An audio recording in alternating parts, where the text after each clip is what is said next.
There are mysterious plasma bubbles floating around the pyramids of Giza. As bizarre as that might sound, let's get one thing clear right off the bat. There's nothing extraterrestrial going on here. Plasma bubbles are those weather anomalies that form in a layer of Earth's atmosphere called the ionosphere. This is an invisible layer surrounding our planet that stretches roughly from 50 to 400 miles above Earth's surface, right at the edge of space. In this layer, the sun, being the giant hot power that it is, basically cooks gases, splitting them into electrically charged particles called plasma. Here's where it gets interesting. At night, especially near the equator, these charged particles get disturbed, and when a bunch of them suddenly vanish at the same time, it forms what we call a plasma bubble. Imagine it like a big empty pocket where the plasma is missing or its quantity is lowered. But it's only considered a plasma bubble if this phenomenon occurs on a large scale, typically around 62 miles in size. If you're already packing your suitcase for Egypt and have put binoculars to look at the tips of the pyramids, I'm sorry to say that we can't see these plasma bubbles with the unaided eye. It's all happening way above our heads, completely invisible to us.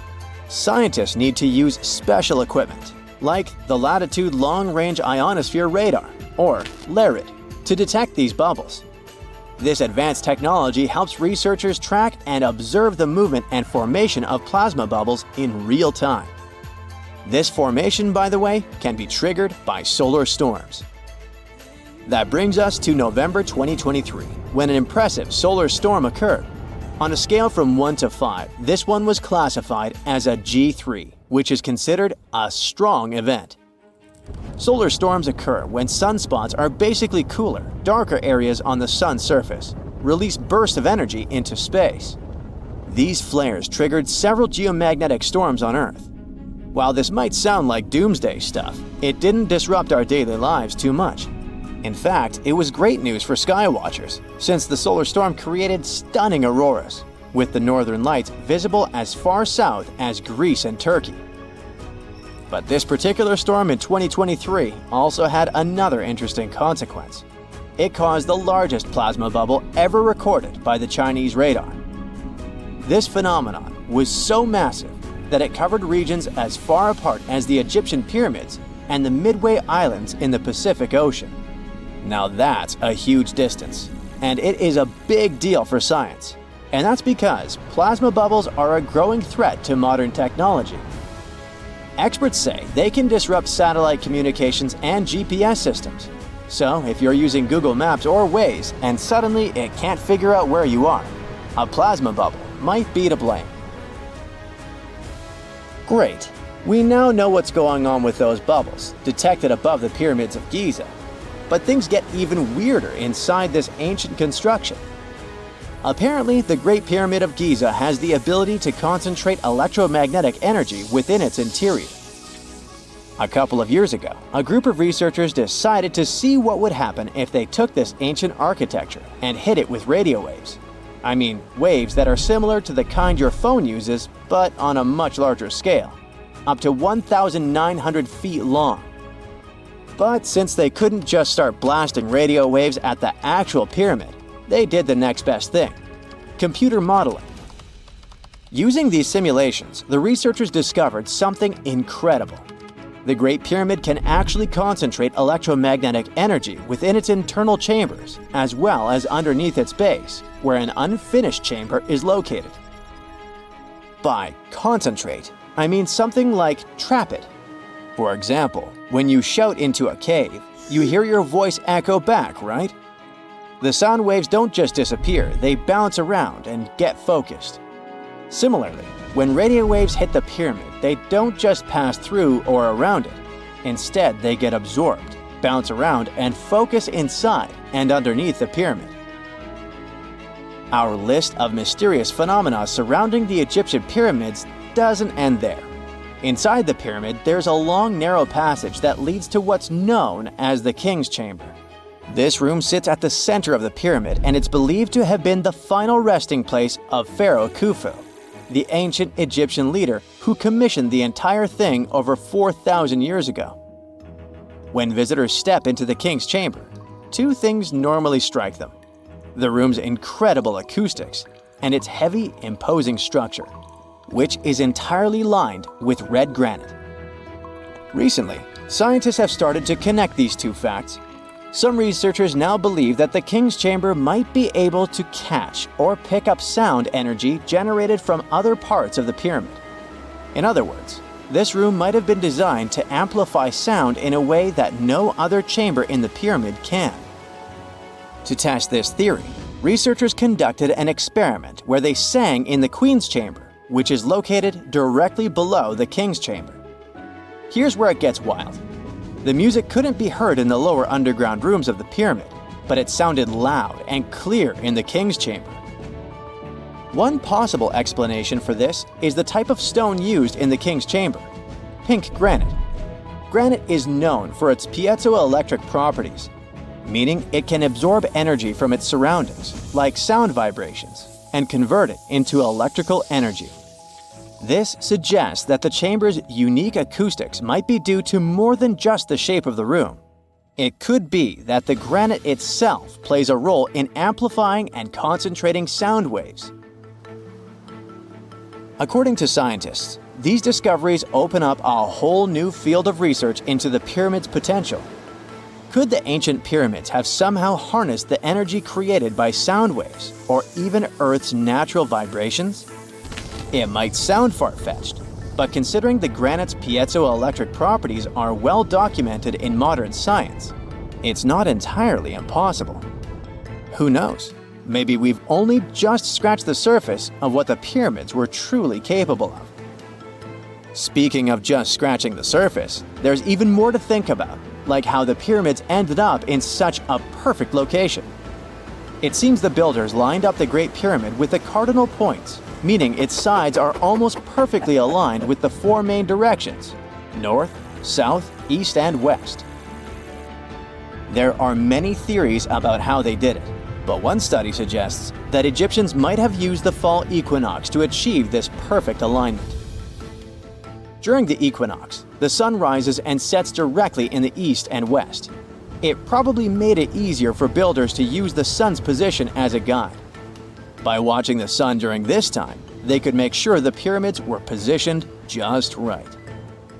If we think about all these strange things about the pyramids, I mean their perfect alignment, the ability to concentrate radio waves, and the materials used in the chambers that might generate electrical energy, could the real purpose of the pyramids actually be much more complex than just being tombs? Well, Nikola Tesla thought so. It is said that the famous inventor and engineer was kind of obsessed with the Egyptian pyramids, and he wondered if they might actually be giant energy transmitters. He believed the shape and position of the pyramids could help them function as huge generators, capable of producing free, limitless energy. Some researchers agree with Tesla and believe that these massive monuments might have been designed as giant power plants. According to their theory, builders could have figured out how to move ions, those electrically charged particles in the atmosphere, by placing materials like copper, gold, and silver around the pyramids. So, it's definitely possible that the ancient Egyptians created a sustainable, renewable power source. Although this is a very interesting thought, we haven't been able to confirm this theory, and the true purpose of the pyramids remain one of humanity's biggest mysteries. What is a boat doing in the middle of a desert? You would expect to find a seagoing vessel closer to shore. This is the question archaeologists had been asking for decades. In 1988, there was a storm near one of the most important archaeological sites in ancient Egypt. A wooden structure emerged from the sand. It was hollowed out by termites. Scientists were determined to solve its mystery. In 2000, they began excavating the site near Abydos, Ubidos. An American team of experts soon discovered a boat that was 70 feet long, and it wasn't alone. In total, there were 14 boats neatly resting next to each other. It was impossible to completely dig out the boats because of their poor condition. Luckily, the wood was preserved enough to get a sample. Analyses revealed that the boats were around 5,000 years old, the oldest fleet in human history to this date. The time of their construction predates the pyramids at Giza by half a millennium. Each ship of the fleet rested in a vault that matched its dimensions. The room was roughly a third of the size of a tennis court. It had mud brick walls that featured more than 120 drawings of boats. Ancient Egyptians incised them on whitewashed walls that were excellently preserved. Scientists have known about these mysterious chambers for well over a century. 1901, 1902. A British archaeologist, Arthur Weigel, stumbled upon a strange structure west of the River Nile. His team caught a glimpse of the interior walls. Sadly, a section of the roof collapsed, so they had to call off further exploration. Researchers abandoned the site, but its location remained on the maps. The boat's position first led scientists to think that they rested on a bank of the mighty Nile. But there was a problem with this theory. Today, the river flows almost 7 miles west of Abydos. Further studies of the surrounding terrain showed the Nile didn't change its course throughout history. Also, if the boats floated near a dock, they would be in unstable positions. The 14 vessels at Abydos were perfectly parallel to each other.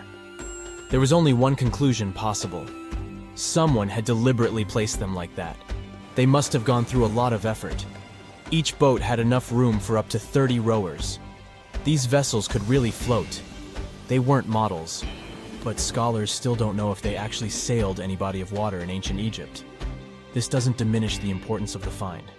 Previously, archaeologists found only small-scale models. In King Tut's tomb alone, there were 35 boat models. For a long time, these figurines were the only clues as to how ancient Egyptian vessels looked like. The boat's design confirms that they were the real deal.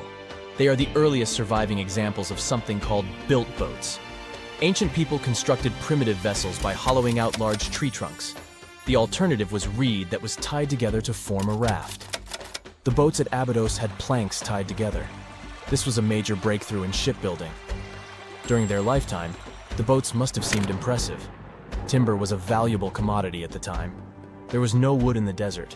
Cedar had to be imported from Lebanon. The only person who could afford such luxury was the pharaoh. Studying the area around the ancient fleet provided more answers. Scientists discovered a mud brick structure where Egyptians worshipped the pharaoh. Its approximate date of construction matches that of the wooden boats. The same bricks out of which this building was made were used to encase the fleet. At the time of their construction, the rooms they were stored in had a ceiling. That's the section that archaeologists stumbled upon in the early 20th century.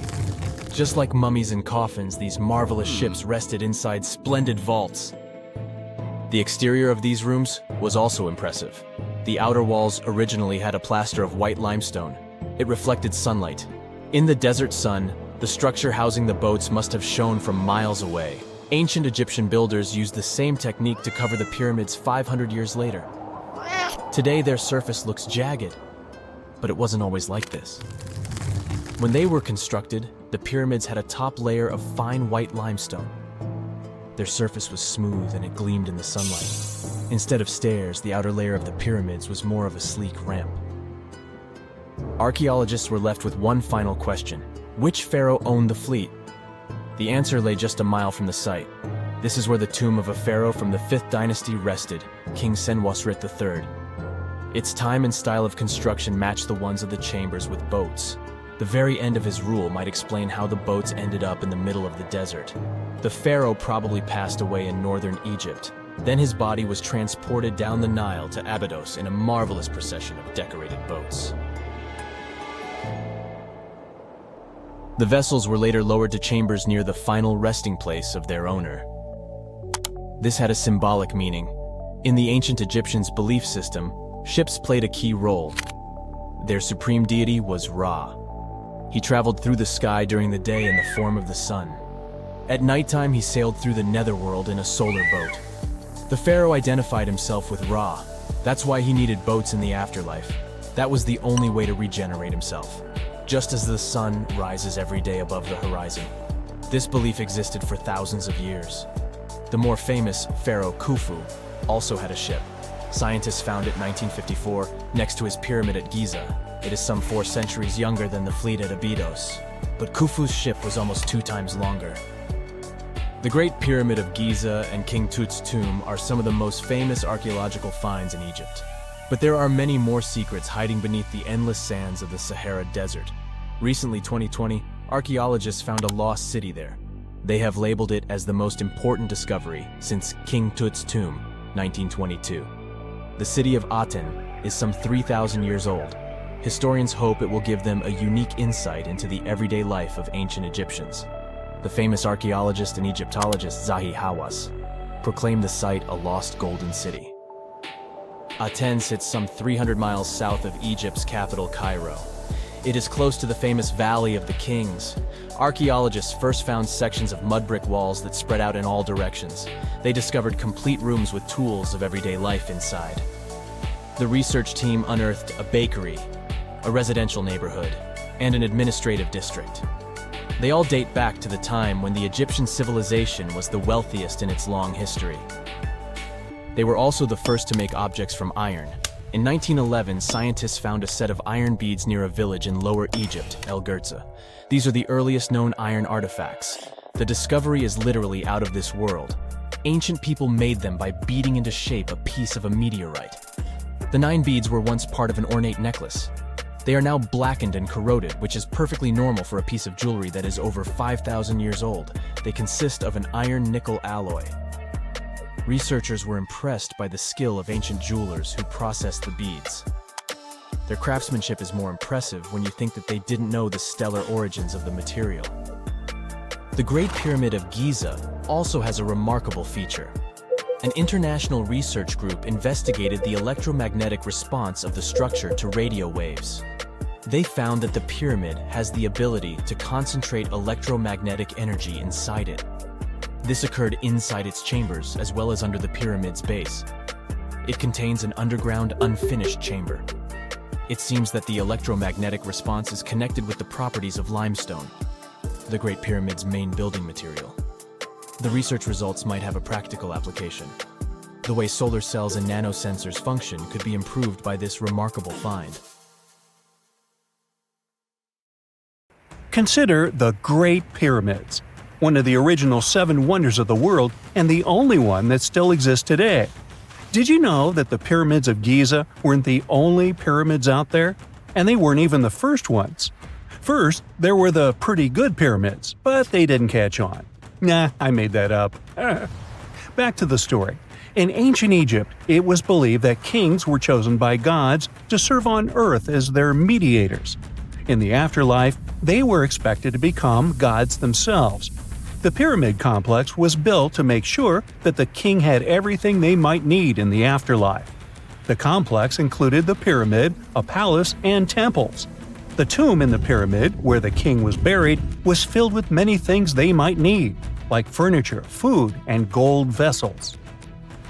Actually, the first pyramid had been built 80 years before the first pyramid of Giza appeared.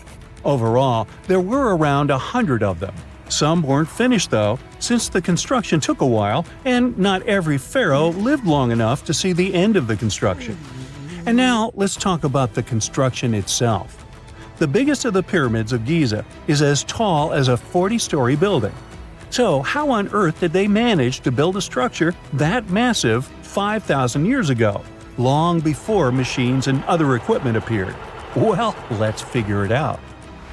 So Pharaoh Khufu ascended the throne around 2575 BCE, and his architects started the construction of the oldest and biggest of the pyramids of Giza. He figured that over 2 million limestone blocks had to be used to build the pyramid, each weighing around 2.5 tons, around the weight of a rhino. The architect wanted to finish the construction in 20 years. To make it possible, a stone had to be carried and pushed into place every 4 minutes, 24 hours a day, 7 days a week, and 365 days a year, except leap year. So obviously, a lot of workers were needed to make it happen. Many believe that it was enslaved people who worked at the pyramid's construction site, but that's not true. Workers came from all over Egypt to contribute to the project. All in all, around 25,000 of them. The Egyptians were doing all kinds of work, starting with manual labor and crafting tools to administrative work. They all worked around 10 hours a day. They were housed and well fed, and they were overall living a more comfortable life than an average Egyptian could afford at that time. Supposedly, the builders lived in a nearby temporary city, and were a highly organized community with a strong leader. The pyramids seem to be designed to align with the points on a compass, and their sides symbolize the rays of the sun.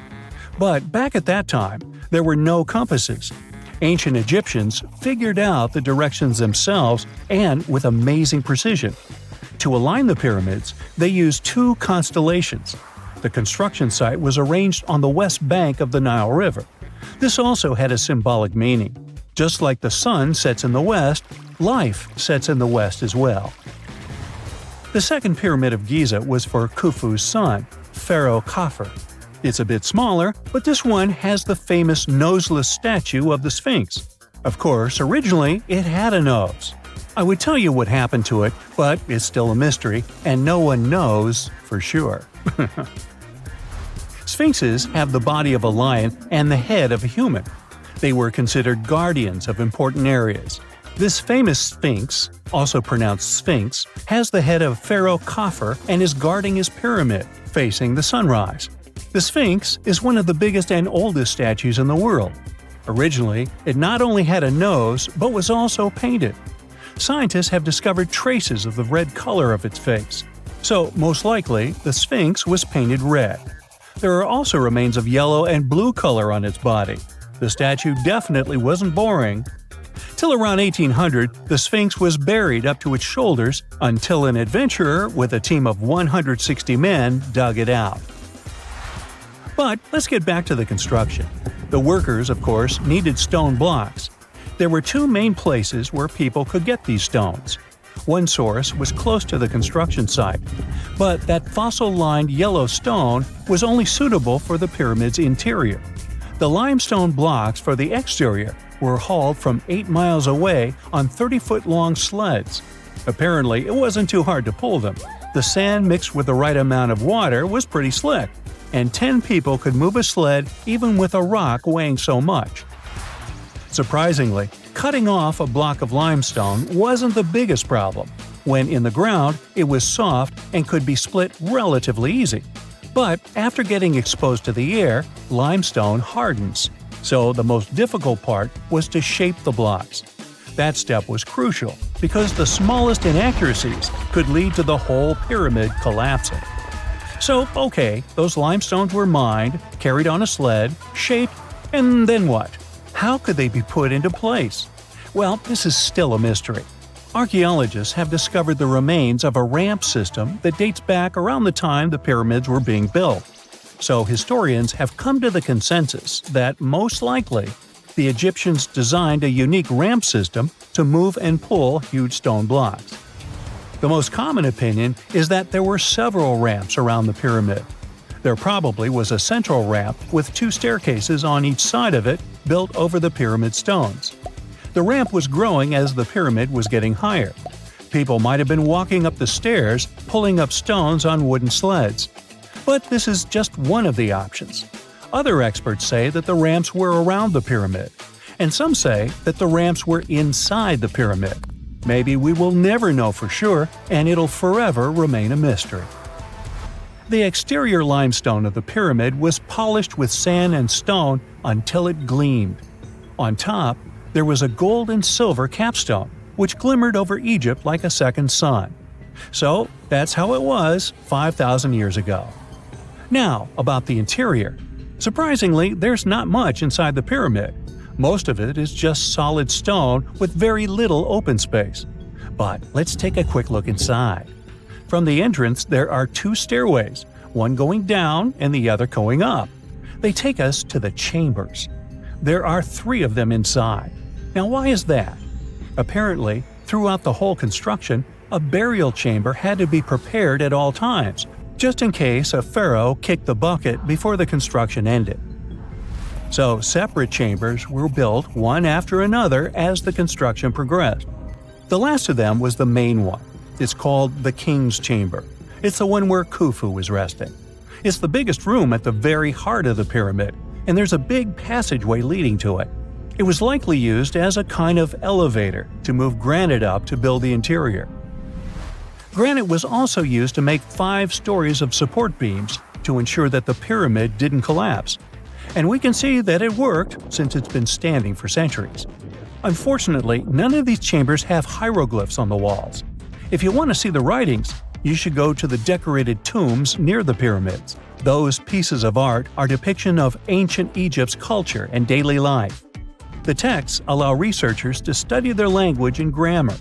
The treasures that once were in the pyramids have been taken by people. There are also many secret tunnels and passages inside the pyramids, but even today, no one knows the whole plan of the interior. Scientists have been sending little robots with cameras inside for many years, but there's still a lot we don't know about the pyramids. Now they're trying to use an X-ray to scan the pyramids from the outside without going inside. So yeah, ancient Egyptians did create a mystery no one has been able to crack for 5,000 years already. Unlike many other ancient Egyptian burial grounds, King Tutankhamun's tomb stayed hidden and free of unwanted thieves for 3,000 years. One reason was that the tomb was smaller than average and tucked away in a place called the Valley of the Kings. This area was already being extensively explored by the time they stumbled upon Tut's spot. The entrance was all covered in debris from building a nearby tomb, which must have also helped keep it a secret. There were also zero writings or signs on the outside of the tomb. Time passing also played a part in keeping it in amazing shape until the 1920s, when a man named Howard Carter finally made it in. But was Carter that big of a hero? Some recent findings say he might have been sneakier than initially thought. People used to think Carter wasn't just a glorified treasure hunter, he was a true archaeologist. Before Tut, he had been on a relentless quest for Egyptian artifacts. He discovered his interest in these unusual objects when he was a child, and soon started drawing the sculptures and inscriptions that were found in ancient tombs. After stumbling upon the remains of King Tut, Carter spent a decade recording and processing all sorts of objects, like golden thrones, chariots, and statues from Tut's tomb, shipping them down the Nile to Egypt's museum in Cairo. Well, at least that was the official story. More recent discoveries claim that not all of the objects made it to Egyptian officials. A secret letter seems to uncover Carter's little 10 for them, 1 for me policy. The letter in question was sent to Sir Alan Gardiner, a philologist and friend of Carter's, dated from 1922. In these writings, Carter mentioned having found the tomb and was asking his buddy for some advice. In another letter from 1934, Gardiner seems to be thanking Carter for an amulet, which was sent to him as a thank you gift. Carter was adamant that it didn't come from Tut's tomb, but evidently it did. Even the British director of the Egyptian Museum was onto Carter's sneaky endeavors, but couldn't prove it. He compared Gardiner's amulet to others from Tut's tomb, and lo and behold, they were a perfect match.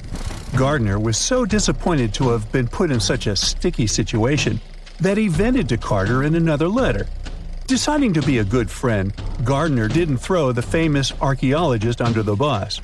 Instead, he advised Carter to take those stolen goods back to Cairo, just like he'd advise you to like this video and subscribe to the Brightside channel for more amazing videos on the most unique topics in history. It's not the only shady piece of information on Carter's post-discovery behavior. In 1947, a man named Alfred Lucas, who used to work with a controversial archaeologist, gave some information in an obscure journal in Cairo.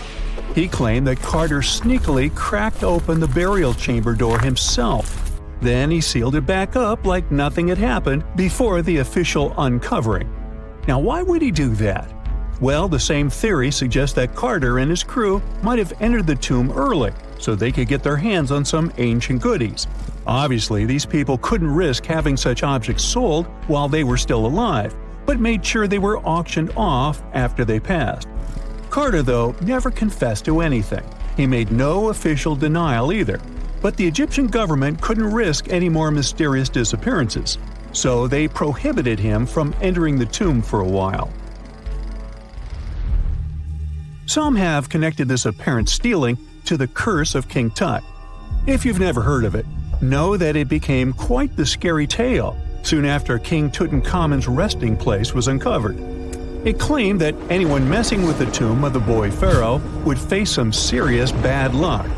It's not all dramatic like a mummy going on an aggressive spree, but word got out that the people involved in disturbing King Tut's lair met some mysterious, untimely ends. The main untimely passing related to this supposed curse is that of George Herbert, the 5th Earl of Carnarvon. He was this British aristocrat who helped fund the search for the tomb. He passed away just a year after the tomb was opened. Now, people love to call it mysterious, but it turns out that Herbert was already in pretty bad shape health-wise when he got to Cairo, and he ended up getting taken down by a regular disease. Now, let's talk numbers. There were a lot of people linked to this tomb opening: security guards, archaeologists, and supporting staff. And sure, a few of them did pass not long after the tomb started receiving visitors. As much as we'd like this curse to be true for the sake of, good storytelling, statistically, if you have a bunch of people connected to opening a tomb, you'd expect some passings just by random chance. The average lifespan for those supposedly targeted by the ancient curse was more than 20 years after the spell was supposed to kick in. Herbert's daughter even lived until the 1980s, that's half a century later. And Howard Carter himself lived until 1935, a solid 16 years after the big reveal. Some have suggested that the whole curse was nothing more than a careful PR strategy. You see, when Tut's tomb was found, Howard Carter wanted to make a priority out of keeping nosy reporters away. So he might have come up with a curse hanging over anyone entering the boy king's resting place. But what was stolen from King Tut's tomb anyway? Well, some jewelry to begin with. It might have been snatched by Howard Carter himself, according to a French specialist. He did some intensive research by looking at old pictures taken from inside the tomb back in the 1920s. He compared those images to various objects from museums and auction houses. He soon started to piece together the whereabouts of some of Tut's jewelry. First up, there's this collar that used to be on Tut's chest. It was all broken into pieces, and some parts went via Carter to the Nelson Atkins Museum in Missouri. Meanwhile, other bits ended up on a necklace owned by some unnamed people who tried to sell it in 2015 but failed. Even the Nelson Atkins Museum agrees, as they've confirmed the information on their website. Then there's a headdress piece. Some beads from it that once belonged to Tut apparently got stolen by Carter too. They were also strung into a necklace and are now being held at the St. Louis Art Museum. Another fancy collar made out of glazed ceramic magic spent some time at the Met, far away in New York. Thankfully, it was sent back to Egypt a bit over a decade ago. This seems to have been, as you'd expect by now, also stolen by Carter. Missing artifacts aside, King Tut still gave a ton of amazing objects that helped us learn more about this incredible ancient culture. Starting with the famous burial mask. It's this massive 21-inch gold art piece with semi-precious stones and glass paste. It weighs 22 pounds and showcases the boy pharaoh with a long beard and a headdress with a cobra and vulture. On the back, there's this spell from an important ancient Egyptian spiritual book that's supposed to make sure it works just as well in the afterlife. Tut was also apparently a board game enthusiast. They found 4 board games in his tomb, some made of ivory. Archaeologists also found a pair of gold sandals, though you'd imagine they were more for show than for comfort. In fact, the pharaoh probably never wore them in his lifetime. Now, speaking of fashion items, it turns out Tut was quite the fancy ruler. They even found a mannequin in his tomb that was used to pick out, adjust, and store his outfits and jewelry. The boy king seemed to have also enjoyed some music, based on the 2 trumpets historians found in his tomb. Though they were played back in 1935 in a BBC broadcast, the instruments are today considered too fragile to be maneuvered. This just in, the world's oldest pyramid was built during the last ice age. And I'm not even talking about Egypt. I'm saying our ancestors might have spewed a 27,000-year-old pyramid in West Java. Gunung Padang is not exactly shouting pyramid. It's more of a mound with huge scattered stones tossed all over it. But local people seem to revere it, and they have for centuries. It wasn't until recently that the Indonesian authorities decided to excavate a bit deeper to see what all the fuss was about. They ended up finding the remains of a human settlement. It was rather unexpected, since the mound is pretty high up. This excavation could only prove there were humans in the area as far back as 45 BCE, which sounds reasonable. It was up to an Indonesian geologist named Donnie Hillman to prove that Gunung Padang is the world's first pyramid. He used all sorts of new technology to support his claim. Our guy used carbon dating, which digs deep into the earth and takes whole chunks of soil. He found layers and layers of constructions, like he was digging up Rome and finding ancient buildings buried in the ground. His research proved that there had been caverns and even rooms down there, which could only mean one thing: humans. As for the rocks located up in the mound, they were most likely strategically placed by the people who lived there back in the day. They needed a place to meditate, so they arranged things in a harmonious way. Their smooth surfaces wouldn't be the result of years of erosion, but the works of great sculptures, the Michelangelos of their day, let's say. If this is all for real, then human civilizations began way before we think they did. Our ancestors, the Paleolithic humans, didn't have what it took to be considered a civilization, especially not the tools and knowledge to build pyramids. They needed a lot of masonry skills, which weren't all that available during the last ice age. His peers don't share this view, though. They could believe Hillman's theory if he had found evidence such as charcoal and bone fragments, but he didn't. Flint Dibble, another archaeologist, says that without concrete evidence of human activity, there's no proof of an actual pyramid. In this case, all the data proves is that the soil in the mound dates back to 27,000 years ago. He thinks the rocks on top of the mound just slipped down the hill, like rocks normally do. Only a complex society would have managed to build a stepped pyramid like they claim it was. But according to Bill Farley, an American archaeologist, there's just no reason to believe there were any settlements in Indonesia during the last ice age. Now, just so you know, the oldest known ancient society with this kind of knowledge is probably 11,000 years old and used to occupy the region of modern-day Turkey. Take a look, Turkey's Göbekli Tepe. It's also not a pyramid, but it's the oldest monolithic construction made by humans. Back in the Neolithic period, a lot of people settled there, and there are proofs for it. For example, the walls there are covered in ancient drawings of clothing and wild animals. Until recently, the title of the world's oldest pyramid went to a three-sided construction known as the Djoser Pyramid in Egypt. Djoser is located just a few miles south of the Giza complex in a town called Saqqara. It made its way to popular culture more than once. In the 18th century, it became a common feature in European paintings. Young men from the cultural elite did a grand tour around the world, and Saqqara was at the top of their list. It was also featured in the video game Assassin's Creed, with a digital representation way more accurate than many historical drawings of the thing. That was kind of a big deal in ancient Egypt, to build pyramids for kings to spend their afterlives.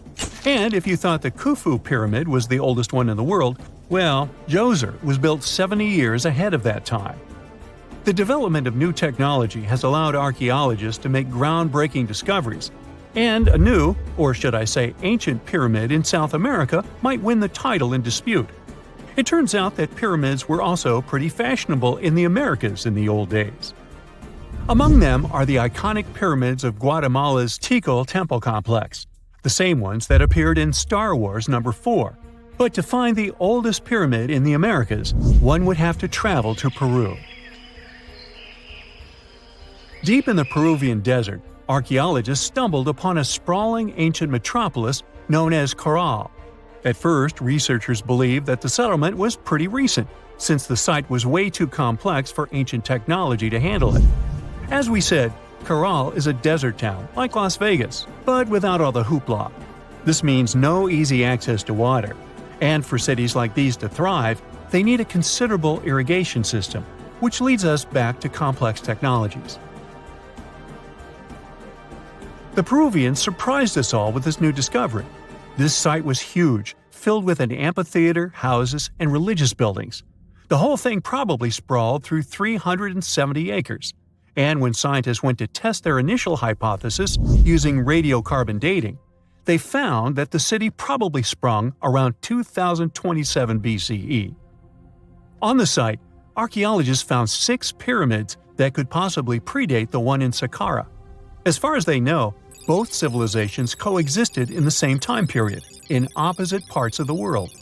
But since researchers can't pinpoint the exact age of Khafre's pyramids, it's pretty hard to guess which civilization completed their pyramid first. If only we had a crystal ball. Now, it just so happens that the shape of a pyramid is something that nature is able to produce all on its own, leaving us modern-day humans a bit confused. A classic example is the Japanese site of Yaonagani, which also goes by the name of Japan's Atlantis. The entire monument is about the size of 5 football fields and the height of a 5-story building. Explorers and scientists believe that Yaonagani dates back to 10,000 years ago. For Japan's top marine geologist, Professor Masaki Kimura, Yaonagani is the heritage of a lost civilization. Kimura has dived into exploring the ruins over 100 times over the past 10 years. To him, there are clear signs of human activity down there. Check out this triangular-shaped pool on the monument's surface. Kimura thinks it's actual proof of humans, because this triangle-shaped concave is a historical symbol of water fountains in the region. As it happens with a lot of these cases, not all scientists are convinced the same. For many, Yaonagani is probably the result of thousands of years of erosion, and the fact that the monument is composed of one massive rock leads them to believe it is not really human-made. Sure, these huge basalt columns may look like the ruins of a palace, but they're most likely the result of the intense volcanic activity in the region. And speaking of natural formations that really look like a human made it, a pyramid on Mars has been a hot topic lately. Humans have been keenly trying to prove that there is life on Mars for quite some time. But some are stretching it really far, saying that little green or gray people built a pyramid on the planet to try and build their own civilization.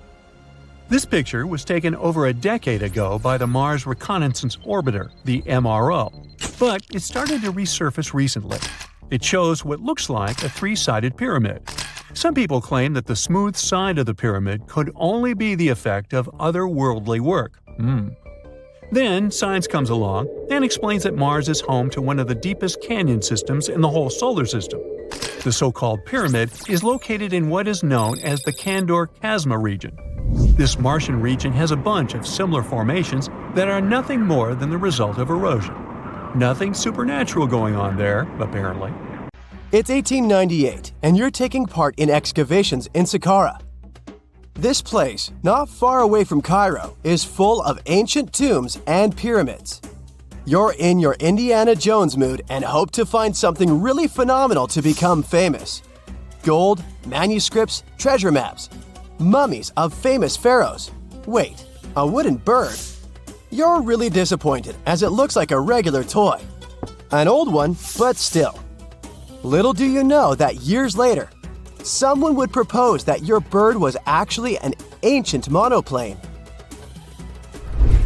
So the artifact, nicknamed the Saqqara bird, is made of a sycamore tree.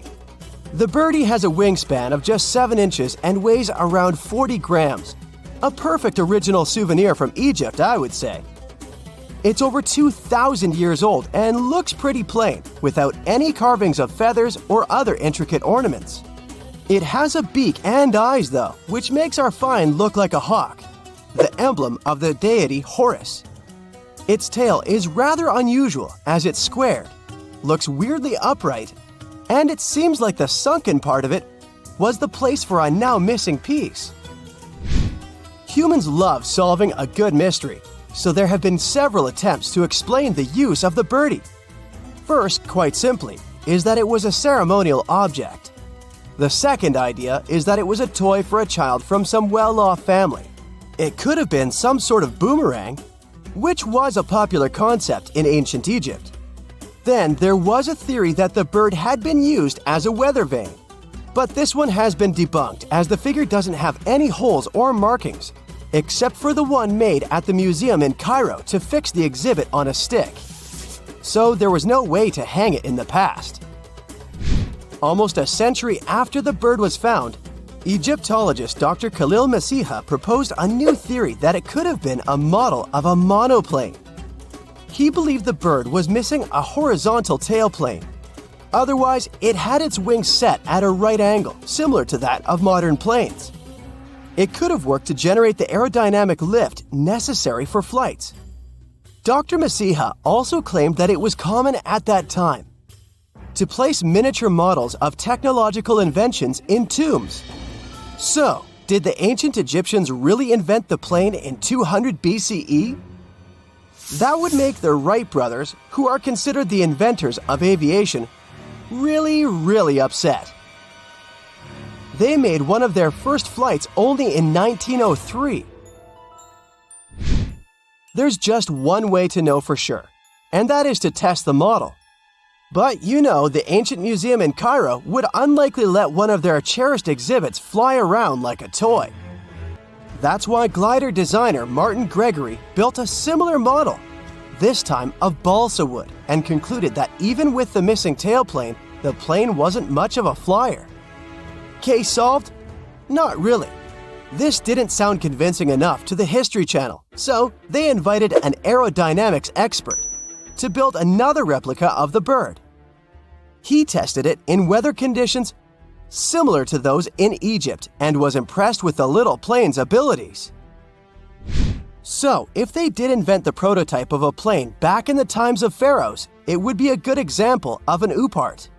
That's an out-of-place artifact, an object that's way ahead of its time in terms of technology or history. And the Saqqara bird isn't the only example of such a revolutionary concept.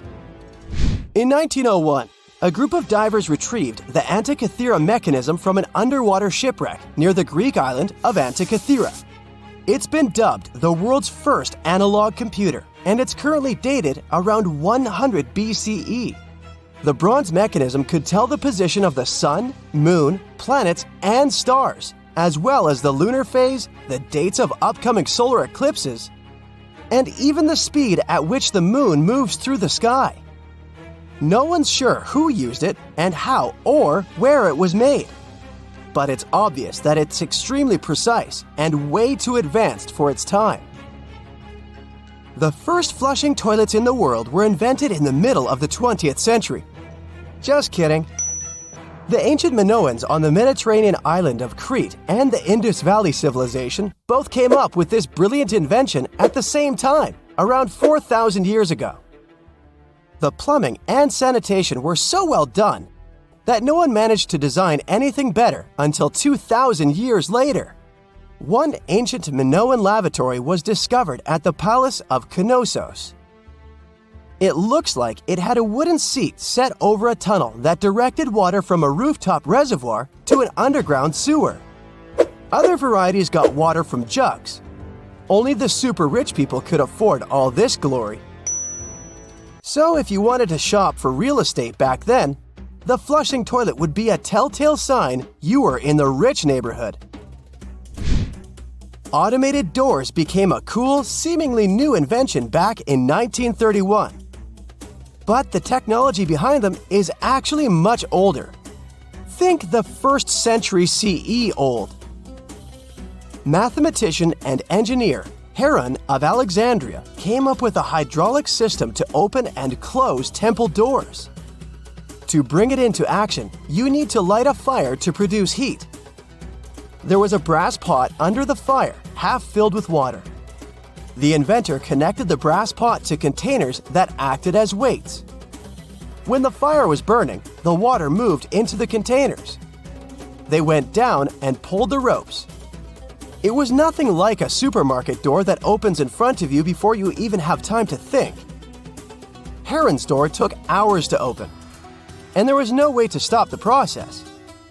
That's why they only opened the doors once a day before people entered the temple, to add some mysticism at the temple during ceremonies. Spooky. Looks like the first ever battery was invented in Baghdad around 2,000 years ago. A German archaeologist found this oval-shaped clay jar in 1938. Scientists are still not sure what purpose it served and who exactly invented it. There is a theory that it was used for electroplating objects with precious metals. When they filled it with a weak acid like vinegar, the battery produced around 1 volt of electricity. Another theory says it was a vessel for sacred scrolls. Would you like to buy contact lenses designed by Leonardo da Vinci himself? In 1508, he invented a glass lens with a funnel on one side. You were supposed to wear it with water inside to improve your vision. Sounds a bit uncomfortable, doesn't it? So, around a century later, French scientist René Descartes decided to improve the idea and make the cornea contact the future lenses. Contacts because they contact your eyes, get it? The glass tube with liquid did help improve vision, but blinking was sadly impossible. 2.5 centuries later, new technologies in the glass industry let scientists design contacts that would fit in the eye and even let the wearer blink. Thanks, guys! Still, those lenses were made of heavy blown glass and didn't let the eye breathe. About 50 years later, contacts became plastic, lightweight, unbreakable, and scratch-resistant, but still covering the entire eye. And then, in 1948, an English optical technician accidentally sanded down a plastic lens and figured out they'd still be in place even if they covered only the cornea. Imagine you're living in 19th century London and need to send a message to New York. It would have taken about 10 days to get there by ship. So when delivery time went from days to hours in 1858, it was a true sensation. The first message was sent by Queen Victoria herself. It was all made possible thanks to the transatlantic telegraph cable, running under the ocean. Sadly, the new cool invention only lasted a few weeks. It took years to bring it back to life. The Great Pyramid was created as the final resting place of ancient Egyptian monarch Khufu. According to legend, French leader Napoleon entered the Great Pyramid and came back out looking shaken and super pale. He never revealed what he saw inside, but whatever it was is said to have affected him for the rest of his life. When Napoleon entered the pyramid, he would have walked through a super tight and ascending passageway.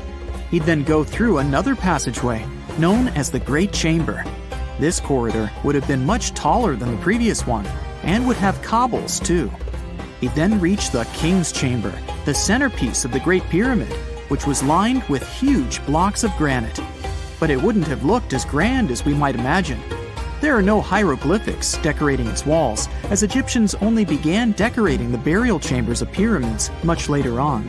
The pharaohs' tombs deep inside the pyramid would have also been filled with treasures, from chunks of gold to the world's most expensive jewelry. But this would have all been looted a long time ago. The only thing that probably would have been left in there would have been a huge sarcophagus, which would have once contained the king's mummy. He'd also have to walk past the queen's chamber. This room most likely didn't hold any queens though, as pyramids were usually only built for one person. There are mysterious tunnels leading from here. To this day, no one is really sure what they're there for. And that's not the only mysterious and creepy thing Napoleon may have encountered, as stories of pharaohs leaving ancient curses on pyramids go way back. Many pyramids had warnings written on the outside, telling of horrifying things that would happen to those who entered and disturbed the peace. We might not know what exactly Napoleon found in the Great Pyramid that scared him so much, but we know for sure what was found in Tutankhamun's tomb. Tutankhamun was an ancient Egyptian pharaoh who was only 8 or 9 years old when he took to the throne. He became a cultural phenomenon when his tomb was discovered almost completely intact in 1922. His pyramid sits in the Valley of Kings in Thebes, modern Luxor, which is in Egypt. Unlike the Great Pyramid, Tutankhamun's tomb was covered in beautiful wall decorations. The walls told the story of how he would travel to the afterlife through the underworld. Egyptians believed all people would have to take this journey, so they would fill their tombs with objects and paintings to help them get there. There'd also be spells painted on the walls. They believed this would help people pass over to the next realm. The journey would be pretty long, and for that reason, the ancient Egyptians would also fill the pyramids with food. Tutankhamun's pyramid was filled with 8 fruit baskets. They even found something called gingerbread fruit in there. The rooms were jam-packed with furniture, statues, clothes, and staves, amongst a whole bunch of other things. You'd likely find a lot of clothes and expensive jewelry in the pyramids as well. The ancient Egyptians wanted their ancestors to travel in style to the afterlife. They put Tutankhamun in his final resting place with over 50 pieces of clothing, all of the highest quality. There were tunics, scarves, gloves, and headdresses, and a ton of jewelry. Bracelets, pendants, necklaces, rings, and scarabs for protection were all found inside. Each of them was made of gold or precious stones. There were also fans made of ostrich feathers to keep the old pharaoh cool in the hot Egyptian sun. But the temperature inside the pyramids never actually went above 68 degrees Fahrenheit. The ancient Egyptians developed a super cool air conditioning system that we don't fully understand even today. Tutankhamun's pyramid also contained 130 walking sticks made from ebony, ivory, silver, and gold to help him on his journey. There were 3 chariots hidden away in case he got tired of all the walking. They also put 11 boat paddles inside, but there was no sign of any boat. The pyramids would be littered with the pharaoh's favorite scents and perfumes. During the excavation of Tutankhamun's pyramid, it quickly became clear that it had been robbed during ancient times. There was damage to doors and traces of oils left in empty jars. It looks like someone raided the pyramid for gold and the scents, perfumes, and oils that had been left for King Tut. There was still a bit of perfume, which was made from coconut oil and frankincense, left in one bottle. It seems like Pharaoh Tutankhamun loved board games. There was an ivory traveling set of Senet in his pyramid. Although we don't know for sure exactly how to play it, we have figured out it was sort of an ancient Egyptian version of backgammon. It looks like it was a 2-player game where the goal was to knock your opponent off the board. Not really sure who Tutankhamun's mummy was supposed to play with, though. The ancient Egyptians had some rituals that may seem pretty strange to us. For example, they used to shave their eyebrows off if they ever lost a cat. So it's not too surprising they put some really weird things inside pyramids. Archaeologists discovered a collection of mummified cats and scarab beetles in pyramids that date back more than 4,000 years. They were found in the pyramids of Saqqara, which is south of Cairo. They also found a bunch of makeup kits and mirrors inside. Makeup was worn proudly by both men and women in ancient Egyptian times. Eyeliner was the most popular cosmetic. The Rosetta Stone was one of the best discoveries ever made in pyramids. It was found by our man Napoleon Bonaparte and his team. It's a black granite rock that dates back to 196 BCE. It's transcribed in Greek, Demotic, and hieroglyphic. When it was translated in 1822, we got the key to understanding ancient Egyptian hieroglyphics for the very first time. The discovery of Queen Hatshepsut's mummy in 1903 changed our understanding of the Egyptians forever. After she had passed away, her successor, Thutmose III, removed most of the evidence of her reign, so we basically knew nothing about Egypt's first great female leader. She's now gone on to become one of the few and most famous female pharaohs of Egypt. Pharaoh Khufu even had a fully fledged boat in his pyramid. Archaeologists uncovered more than 1,200 pieces of a giant boat near the Great Pyramid at Giza. They reassembled the boat, and it's a whopping 144 feet long. It's most likely a solar boat, which was designed to carry the resurrected king with the deity Ra. Fun fact, the Pyramid of Giza is the last remaining of the 7 wonders of the ancient world. The other 6 are the Hanging Gardens, the Colossus, the Temple of Artemis, the Mausoleum, the Lighthouse, and the Statue of Zeus. This pyramid was also the world's tallest man-made structure for 3,800 years, and it's the biggest pyramid in Egypt.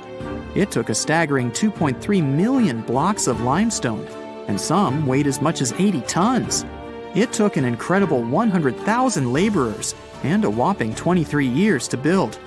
Its original height was a mega 480 feet.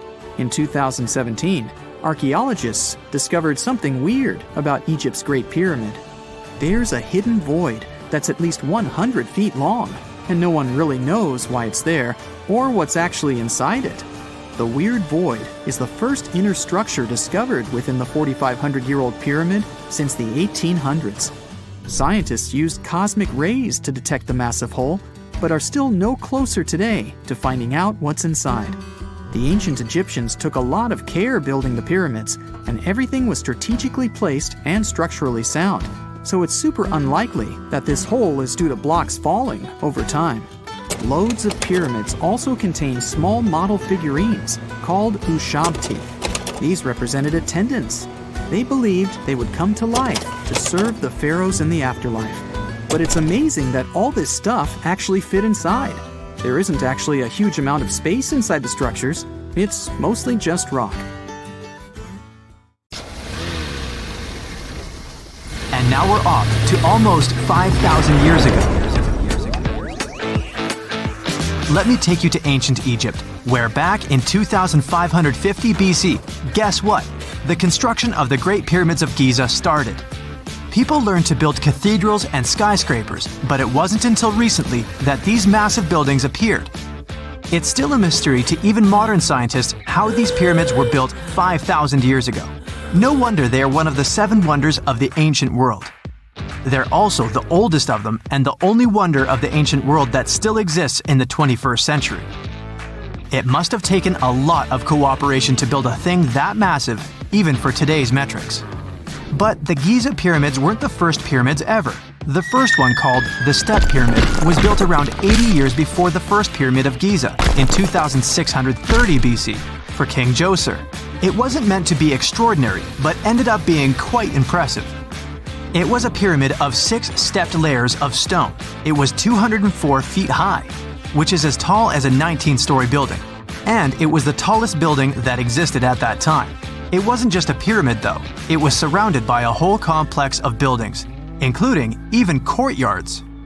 In ancient Egypt, people believed in the afterlife, so everyone, especially kings, wanted to make sure they had everything they needed to get ready for it.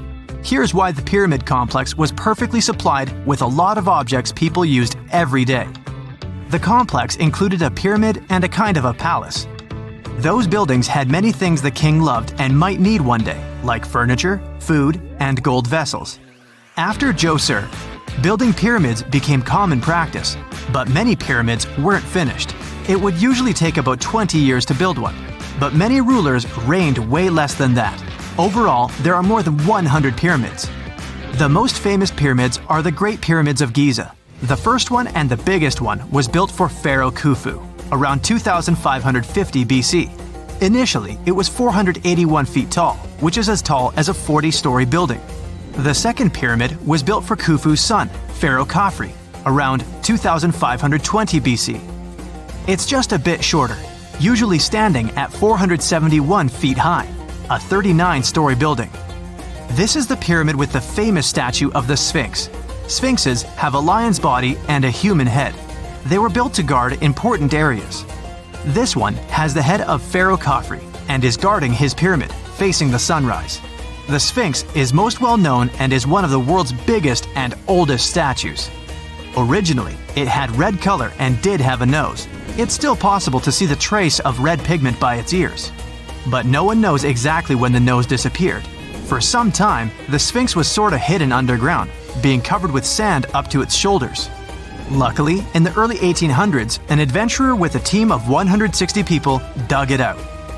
The third Pyramid of Giza is the smallest one, being more than twice shorter. Originally, it was 218 feet high, about the height of a 20-story building. Built in 2490 BC, it was a pyramid for Khafre's son, Menkaure. The pyramids are designed to align with the points of the compass, and their sides symbolize the rays of the sun. But back at the time, there were no compasses. Ancient Egyptians figured out the directions themselves, and with amazing precision. To align the pyramids, they used 2 constellations. Originally, the pyramids were covered in smooth white limestone and had a gold-silver top to reflect the sun. Later, the white limestone was taken from the pyramids by other kings and used for other buildings. Scientists estimated that ancient Egyptians used about 2.3 million stone blocks to build the first pyramid. Each block weighed more than 1 ton. This is the weight of a rhino. Some blocks were even bigger, being almost as heavy as an elephant. 4.5 millennia ago, there was no modern equipment to help build it. There were no machines, no wheels, and even no steel. The only metal available to them was copper. Even today, scientists aren't sure how the Egyptians managed to build the pyramids. There are no records left that would shed light on it. Some even think that Egyptians wanted to keep it as their secret and didn't even record it on purpose. Many believe that poor people and foreigners built the pyramids, but it's not true. Actually, the builders were very skilled workers, and they were fed and paid well. The archaeologists claim that the builders lived in a nearby temporary city and were a highly organized community with a strong leader. Scientists say that around 20,000 people worked on each pyramid complex, and it took about 20 years to build each. It probably was a national project. The construction site was large in resources, and food and essentials were likely to be contributed from all parts of Egypt. Even with all that support, it remains unclear how people managed to cut, transport, and assemble those huge stones. One of the theories suggests the stones were most likely transported on boats down the Nile River. Then, there was a harder part. They had to be moved to the construction site. For that, they probably used wooden sleds. It wasn't very hard to pull them because the sand mixed with the right amount of water was pretty slick. And 10 people could move a sled even with a rock weighing 1 ton pretty easily. Finally, one last problem. The stones had to be lifted and put into place. Archaeologists have discovered the remains of the ramps system that dates back to when the pyramids were built. Most likely, the Egyptians designed a unique system to move and pull huge stone blocks, but no one knows what it looked like exactly. The most common opinion is that there were several ramps around the pyramid to help move the blocks. The ramp was growing with the pyramid getting higher. They suppose people were walking up the stairs, pulling the stone on the wooden sled up in the middle on the sandy ramp. But this is just one of the options. Others say that the ramps were going around the pyramid. Some say the ramps were inside the pyramid. But we'll never know for sure, and it'll forever remain a mystery, just like the ancient Egyptians wanted. Surprisingly, there's not much inside the pyramids. Most of it is just solid stone with very little open space. But let's take a quick look inside the biggest of the pyramids of Giza.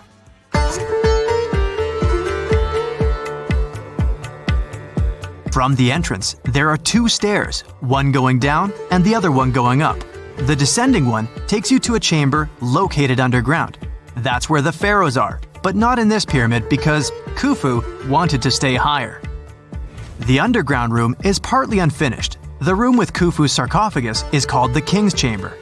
It's upstairs and then through the tall and long Grand Gallery. Below the King's Chamber, there's a room called the Queen's Chamber. There are no queens though, and no one is sure why the room is called this. Unfortunately, none of these have any hieroglyphs on the wall. They're just bare. If you want to see them, you should go to the other rooms that are decorated. Those pieces of art are depictions of ancient Egypt's culture and daily life. The texts allow researchers to study their language and grammar. Sadly, the treasures that once were here in the pyramid are long stolen. From that room, there are several tunnels for an unknown purpose. There are many tunnels and passages inside the pyramids. There are many chambers and shafts and secret ways. Scientists have been sending little robots with cameras there for some decades already.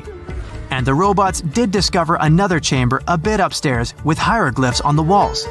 But even today, much of the pyramids is still unknown, and there's no so-called building plan of the pyramids. Egyptians did create a mystery no one can crack for 4,500 years already.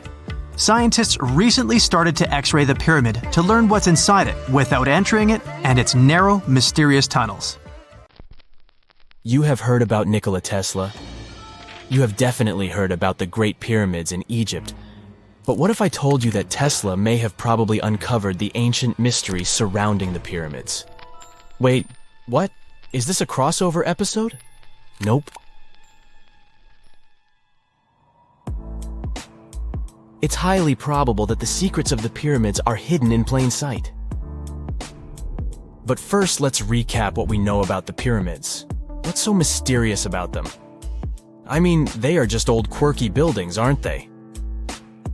One of the biggest questions is how they were built. Some people think that the pyramids were created by people using only their hands and muscles. But others think that there might have been some kind of crazy energy source that we don't know about yet. Like, what if aliens helped out or something? Just kidding. But this idea of some unknown energy source being used to build the pyramids has been around for ages. Even in old texts, like the pyramid texts, it talks about how the gods gave us something to build a great power. So maybe there was something really powerful and mysterious going on back then? Who knows? Back in the early 1900s, he got obsessed with the Great Pyramids of Egypt. He read numerous books about these ancient structures and was blown away by how much energy they seemed to have. At that time, not many people knew much about electricity, and Tesla started to wonder if there was some kind of advanced tech hidden in the pyramids. He had an idea that the power of the pyramids had to do with electromagnetism, and he put a lot of time and effort into trying to figure out the mystery. Tesla had some pretty unusual theories about the Great Pyramids. He thought that they could actually store and move electricity, which could then be used to power up the areas around them. He also had this theory that the pyramids were built using some kind of crystal energy. He believed that the chambers inside the pyramids could have these super powerful crystals that could control the electromagnetic fields. But that's not all. Tesla also had this idea that the materials used to make the pyramids had properties that allowed them to trap energy from the sun and the moon. And not just a little bit of energy. He thought that the pyramid could actually create this massive energy field that could light up whole cities or even brighten up dark places. He thought that the pyramids could be used as giant power plants to generate electricity and run machines. Tesla even believed that the pyramids were somehow linked to cosmic energy, which could be used for spiritual enlightenment and healing. How very new age of him. Anyway, Tesla wasn't just pulling these ideas out of thin air. He was seriously into studying everything he could about the pyramids, from ancient artifacts and texts to hieroglyphs and drawings. And he came up with this idea that the pyramids were designed to be energy amplifiers, and some kind of unknown energy source was used during their construction. Some people thought Tesla was eccentric for coming up with these theories, but his ideas have actually had a huge impact on the way we think about the pyramids today.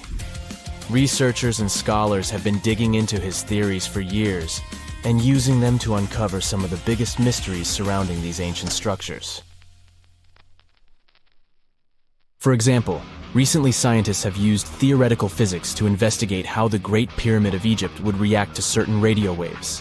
They found out that if the radio waves were a certain length, the pyramid could concentrate the energy inside its rooms and focus it under its base. The scientists did lots of calculations to figure this out. They first thought about what radio wavelengths would work best. Then they made a model of how the pyramid would react to the waves. They figured out how much of the energy from the waves would get absorbed or spread out. Lastly, they checked how the energy would move around inside the pyramid when the waves hit it. To help explain all of this, the scientists used something called multipole analysis. This is when you take a complicated object and break it down into simpler parts. Then you can see how each part interacts with the energy that's coming in. It's like taking apart a puzzle to see how each piece fits together. The researchers are interested in how all of this can be used in the future. They want to make really tiny particles that can do the same thing as the pyramid, but with light. By changing the size, shape, and the material of these particles, they can control how the light moves around them. This can be really useful for things like making tiny sensors or super efficient solar cells. The scientists had to make some guesses when they were doing their research. They assumed that there weren't any hidden spaces inside the pyramid, and that the material used to build it was all the same. But even with these guesses, they still made some pretty impressive discoveries. But the pyramid study is not the only proof that Tesla was ahead of his time. There are more Tesla's projects that seemed unrealistic at the time, but that scientists and enthusiasts reevaluate and try to implement today. Let's talk about Tesla's most ambitious project, the Wardenclyffe Transmission Tower. Back in 1900, Tesla was already a big shot when it came to electrical engineering in America. People were blown away by his amazing inventions and the fact that he managed to outdo Thomas Edison in the Battle of Currents.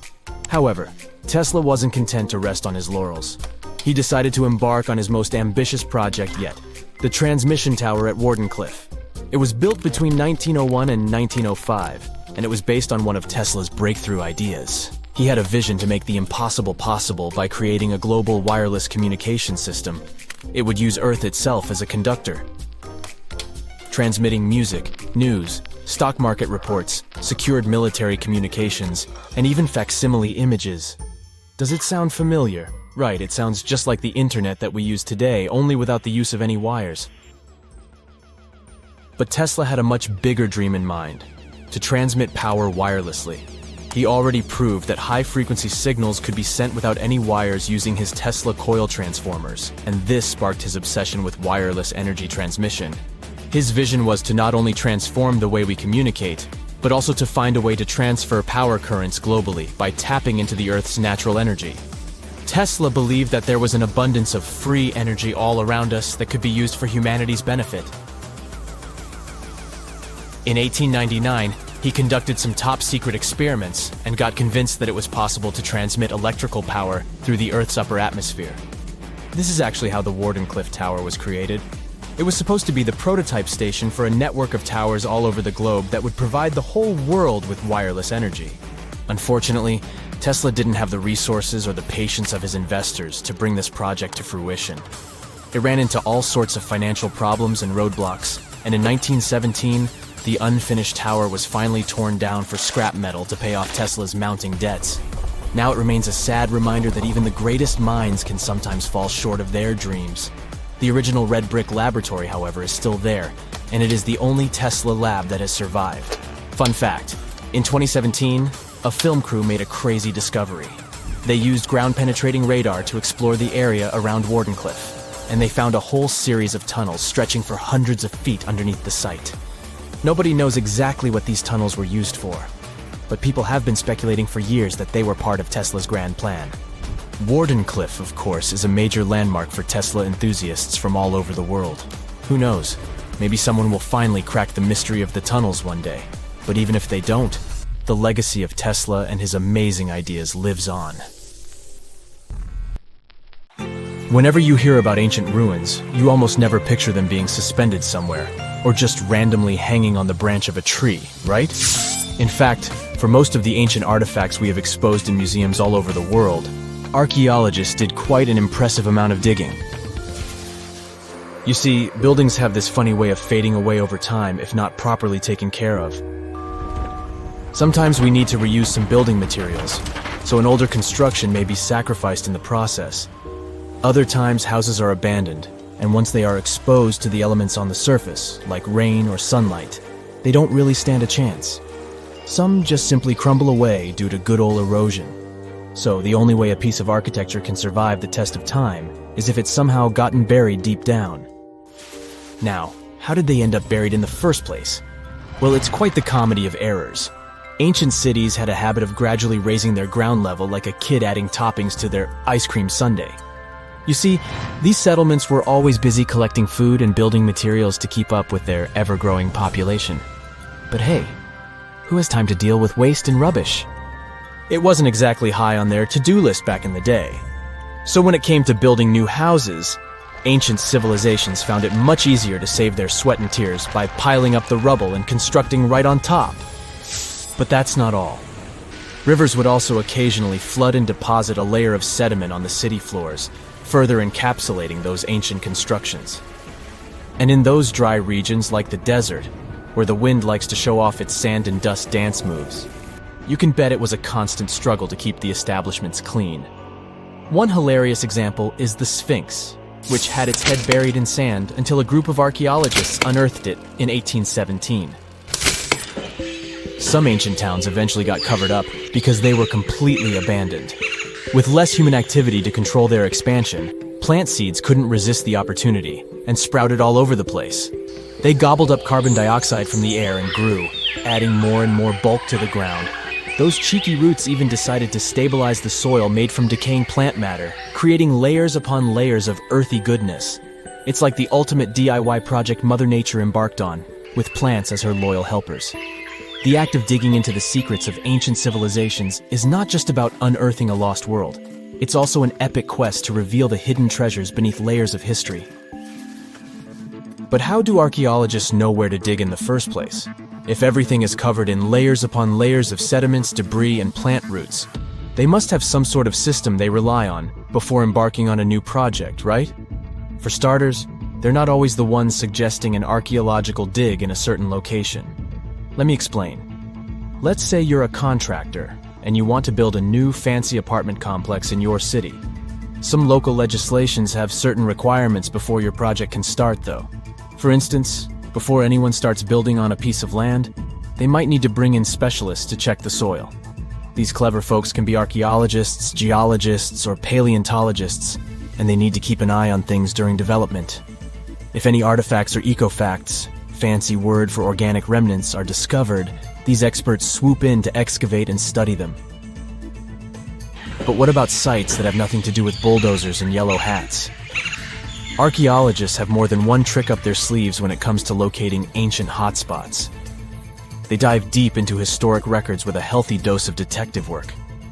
By sniffing out old documents and maps, they can piece together the puzzle of human activity in a specific area.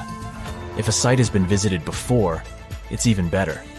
Finding records of past excavations or historical accounts can give archaeologists lots of information on where to continue their treasure hunt. Before archaeologists start swinging their shovels, they engage in a bit of a visual scan mission. Armed with a grid system, they'll stroll around the site, keeping their eyes peeled for any artifacts that might be hiding just beneath the Earth's upper layer. From groundstone tools to historic glass and even ancient garbage dumps, yes, they're also valuable. These keen-eyed explorers can spot signs of human activity faster than most people. If they stumble upon midden soil, fancy term for a garbage dump, they know for sure that humans once called this place home. Archaeologists don't just rely on their trusty shovels, though. They have an arsenal of gadgets to aid in their search for hidden wonders. Geophysical tools are like their secret weapons. Take the resistivity meter, for example. This clever contraption measures the electrical component of the soil and any buried features or artifacts.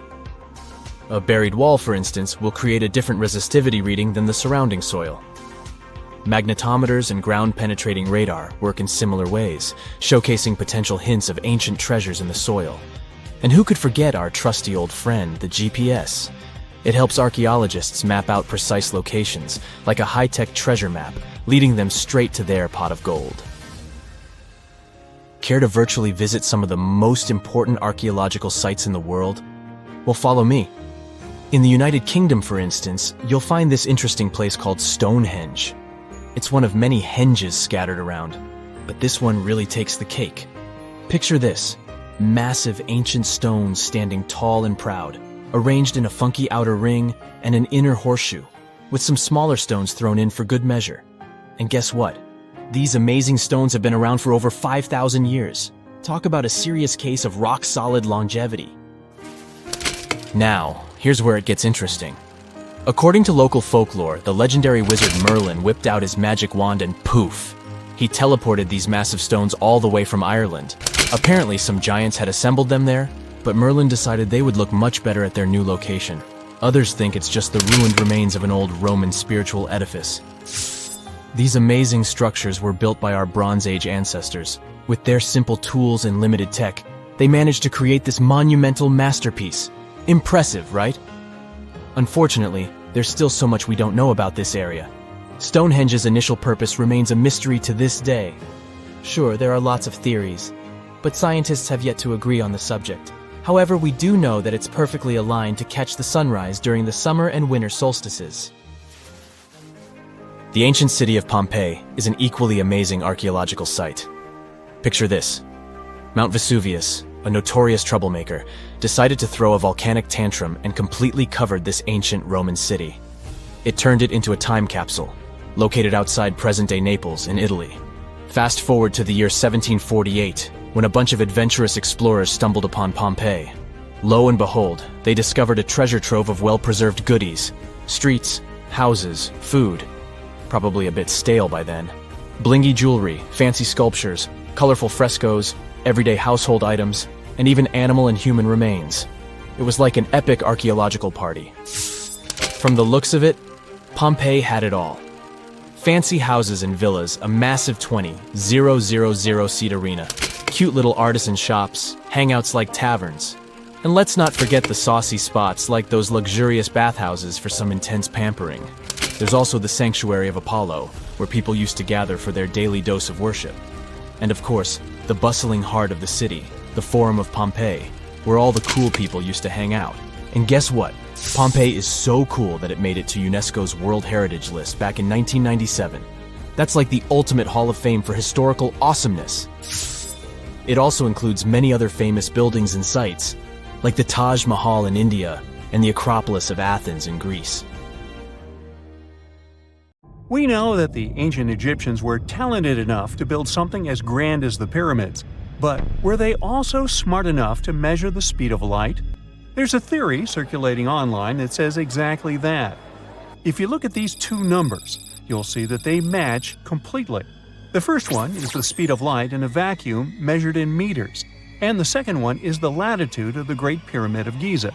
So, was it done on purpose, or is it just a coincidence?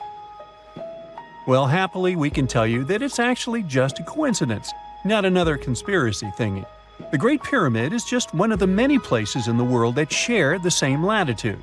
And more importantly, even if the ancient Egyptians had somehow measured the speed of light and chosen to keep it a secret from the rest of the world, they wouldn't have used meters to put it down. Meters were only defined at the end of the 18th century. The builders of the pyramids used a different unit of measure called cubits. 1 cubit is equal to 1.5 feet. Cubit was based on the length of the arm from the elbow to the tip of the middle finger, and it became popular in the ancient world. So if they wanted to impress the rest of the world and set the pyramids at a point that matched the speed of light in cubits, they would have to build their iconic constructions somewhere in Europe. And then the Danish astronomer who first measured the speed of light in 1676 would have been really upset to know that someone had done it centuries before him. So although they were ahead of their time in many aspects, the ancient Egyptians never measured the speed of light or used longitude and latitude to map their locations. The base of the Great Pyramid of Giza might seem like a perfect square, but it's actually an 8-sided structure, not 4-sided. Each of its 4 sides has a subtle concave indentation that splits it evenly from base to tip. The official version is that a British pilot was the first to notice it in 1940 while flying over the pyramid.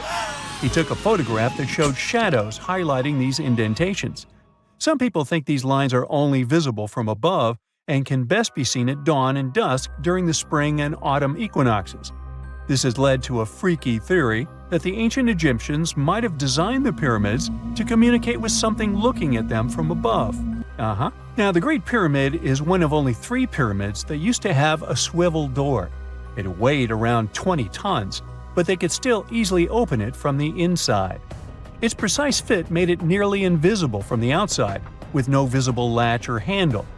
There were only slight variations in the exterior stone that gave out an opening. The other 2 pyramids with similar doors belonged to Khufu's father and grandfather. The Great Pyramid also has a hidden void at least 100 feet long that was only found in 2017. We still don't know what lies within the space, what purpose it served, or if it is the only space of its kind. Researchers used the same tech to see through cathedral walls, Mayan pyramids, and even volcanoes. It depends on a natural shower of subatomic particles called muons. They pass more easily through empty space than through solid materials. So if they arrange multiple muon detectors around a structure, scientists can map out its solid and empty areas. A team of scientists placed muon detectors inside the Great Pyramid and allowed them to gather data for months. Scientists have analyzed samples of the mortar used to build the pyramids many times. Although we know its composition, modern technology still can't replicate it. The mortar is mostly made from processed gypsum, but it wasn't used like the cement we use for bricks today. Instead, they used it to support the joints between the massive stones as they were set in place. The estimated amount they needed to construct the Great Pyramid was around 500,000 tons of mortar. The gypsum mortar is stronger than the stones themselves and has held up for thousands of years. Now, all 4 sides of the Great Pyramid are aligned with the cardinal points – north, south, east, and west. According to geologist and engineer Glenn Dash, the alignment is accurate to within 4 minutes of arc, or 1/15 of a degree. The architects managed to achieve this without modern tools like drones, blueprints, or computers. Many researchers try to explain this construction miracle. Maybe they used the pole star or the sun's shadow. Dash recently proposed a new, simpler idea. The Egyptians might have used the autumnal equinox to align the pyramids. It happens twice a year when the Earth's equator passes through the center of the sun's disk, making day and night nearly equal in length. To test his theory, Dash conducted an experiment on the 22nd of September 2016, the first day of the fall equinox. He used a special rod the Egyptians had to cast a shadow and tracked its tip at regular intervals, forming a smooth curve. By connecting 2 points of the curve with a taut string, he created an almost perfect east-west line. Dash noted that on the equinox, the shadow's tip runs in a straight line, nearly perfectly east-west, and with a slight counterclockwise error. There's a similar error in the pyramids. Although his experiment was conducted in Connecticut, Dash believes that the same method would work in Egypt. All the ancient Egyptians needed was a clear, sunny day. They could determine the fall equinox by counting 91 days from the summer solstice. But they left us few clues, and no engineering documents or architectural plans have been found that explain their methods. So they might have mapped shadows, but it's not definite. Now, scientists have long wondered how heavy stone blocks were carried to the pyramid sites, and they might finally have an answer. A research team from the University of North Carolina, Wilmington, has discovered that 31 pyramids are likely to have been built along a long-lost ancient branch of the River Nile. It's now hidden under desert and farmland. For many years, archaeologists have thought that ancient Egyptians must have used a nearby waterway to transport materials, equipment, people, and whatever else they needed to build the pyramids on the river. But up until now, they weren't certain of the location, shape, size, or proximity of this waterway to the site of the pyramids. The group of researchers used radar satellite imagery, historical maps, geophysical surveys, and sediment coring to map the river branch. They believe it was buried by a major drought and sandstorms thousands of years ago. The team managed to go below the sand surface and get images of some hidden features thanks to radar technology. They found hidden rivers and ancient structures running at the foothills of where most of the ancient Egyptian pyramids lie. The discovery of this extinct river branch helps explain the high pyramid density between Giza and Lisht, in what is now an inhospitable area of the Sahara Desert. Now, Egypt isn't the only country with the most pyramids in the world. The champion's title here goes to its southern neighbor, Sudan. It has between 200 and 255 pyramids, compared to Egypt's measly 138. They were built by members of the Kingdom of Kush, an ancient civilization that ruled the lands along the Nile River many years ago. They started erecting pyramids around 500 years after the Egyptians had stopped doing it. Their pyramids are much smaller than the Egyptian ones, but were built for the same purposes. Archaeologists are still working to find out how the pyramids in the Sudan were built, how long it took to complete them, and what happened to their society. For more than 3,000 years, the gold mask of Pharaoh Tutankhamun stayed hidden in the Valley of the Kings. This artifact, which stands about 21 inches tall, shows how skilled and artistic the ancient Egyptians were. But nobody expected that X-rays would reveal its biggest secret. King Tut was the last ruler of his family during the 18th dynasty. He took the throne at just 9 years old, but ruled for only 10 years before he passed away unexpectedly. If we're being honest, back in ancient Egypt, he was mostly forgotten by the rulers who came after him. His tomb wasn't a big deal for them, so much so that even the grave robbers forgot about him. It might sound a bit sad, but the truth is that it was actually great news for us. Since his tomb was practically forgotten, it ended up being perfectly preserved. While the other tombs in the Valley of the Kings were looted, his remained sealed and untouched. So when it was discovered back in 1922, it had over 5,000 precious objects inside. That made Tutankhamun basically an instant celebrity and one of the best-known pharaohs nowadays. Among the treasures was the most stunning piece, his golden mask. This mask is said to be an exact image of the king's face, or at least it was supposed to be, but we'll get to that later. The purpose of this accurate representation of his face was to make sure that his soul would recognize him in the afterlife and return to his mummified body. In ancient Egyptian beliefs, this would allow him to continue living in the afterlife. The details of the mask clearly looked incredibly difficult to create, but people didn't realize how complex it truly was until many years later. The first X-rays of the mask were taken in 1967. Back then, the main reason for these scans was practical – conservation. The mask was heading to Paris for an exhibition, and it was the first time it had ever left Paris. This would help them keep track of any changes during the exhibit. Plus, the images could give clues about how the mask was made, but back then, they probably didn't fully realize just how complex its construction was. I mean, Egyptian goldsmiths didn't use modern soldering techniques. So, how did they make this mask? New X-rays taken in 2007 gave us some answers. It turned out the Egyptians didn't use pure gold, which is 24 carats. The mask was actually made of 23-karat gold, meaning it was mixed with another material. So, specialists discovered that the gold sheets contained a small amount of copper, a reddish-brown metal. This was likely done to make the material more flexible and easier to shape. They would then shape the gold sheets by heating and hammering them over and over again. But there was one more secret inside the mask that wasn't discovered until 2015. The year before, the staff at Cairo's Egyptian Museum were working on the mask display when the long beard of the mask accidentally got knocked off. Another theory is that the beard had become loose over time and just fell off. Either way, the fact that King Tut's beard came off caused a lot of stress. After all, we're talking about one of Cairo's biggest tourist attractions, so the experts had to fix the problem quickly.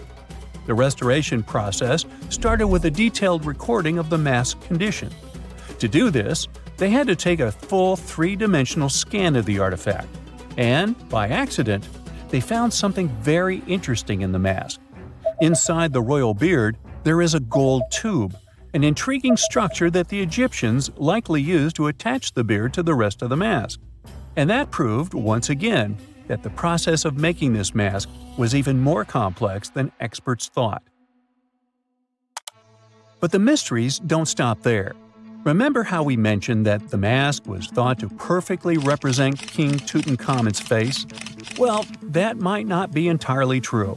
Some popular theories suggest the mask was never meant for him and was actually made for someone else.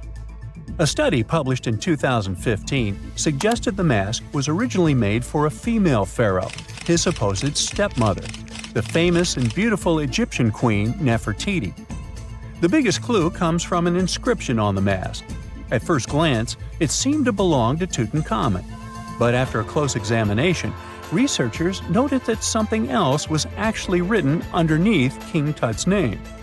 The royal name stamp seems to have been altered, and originally it had something written on it that translates to Queen Nefertiti.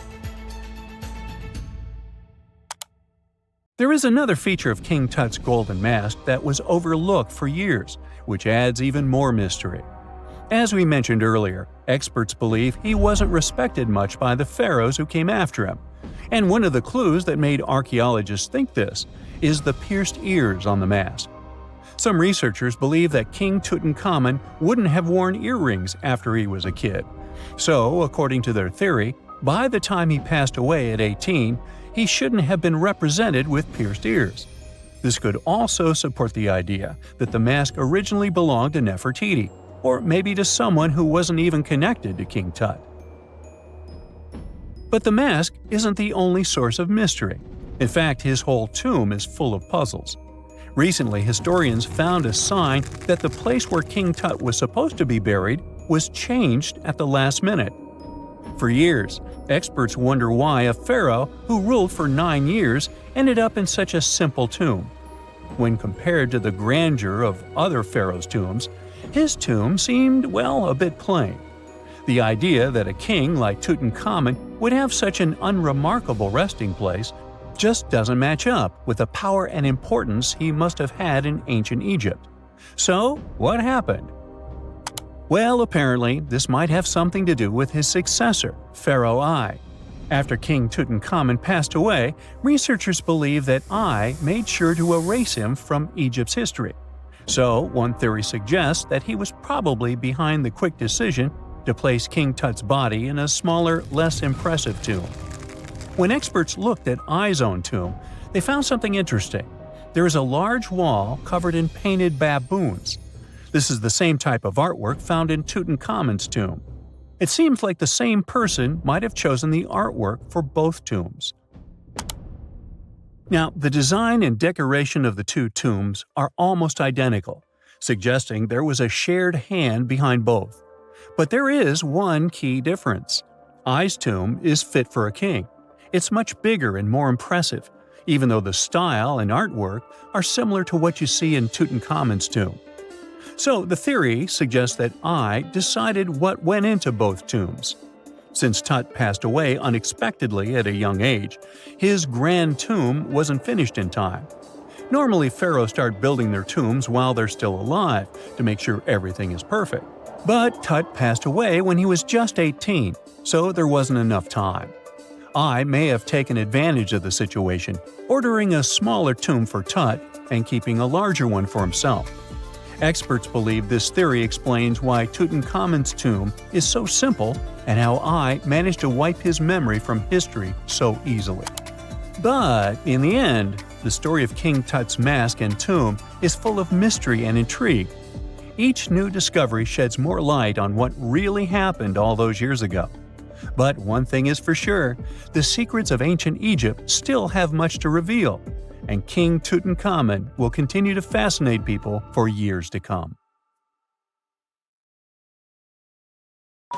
If someone finally invents time travel and you hop on a trip to the past, you won't recognize many of the things you know and love today.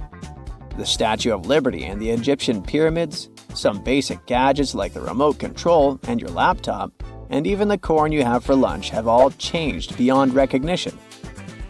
When the pyramids were originally built in ancient Egypt and Giza and other places, they didn't look sandy brown at all. All of them were covered with white limestone. If you had seen them under the hot African sun, you'd have to look away. That's how smooth and shiny they were.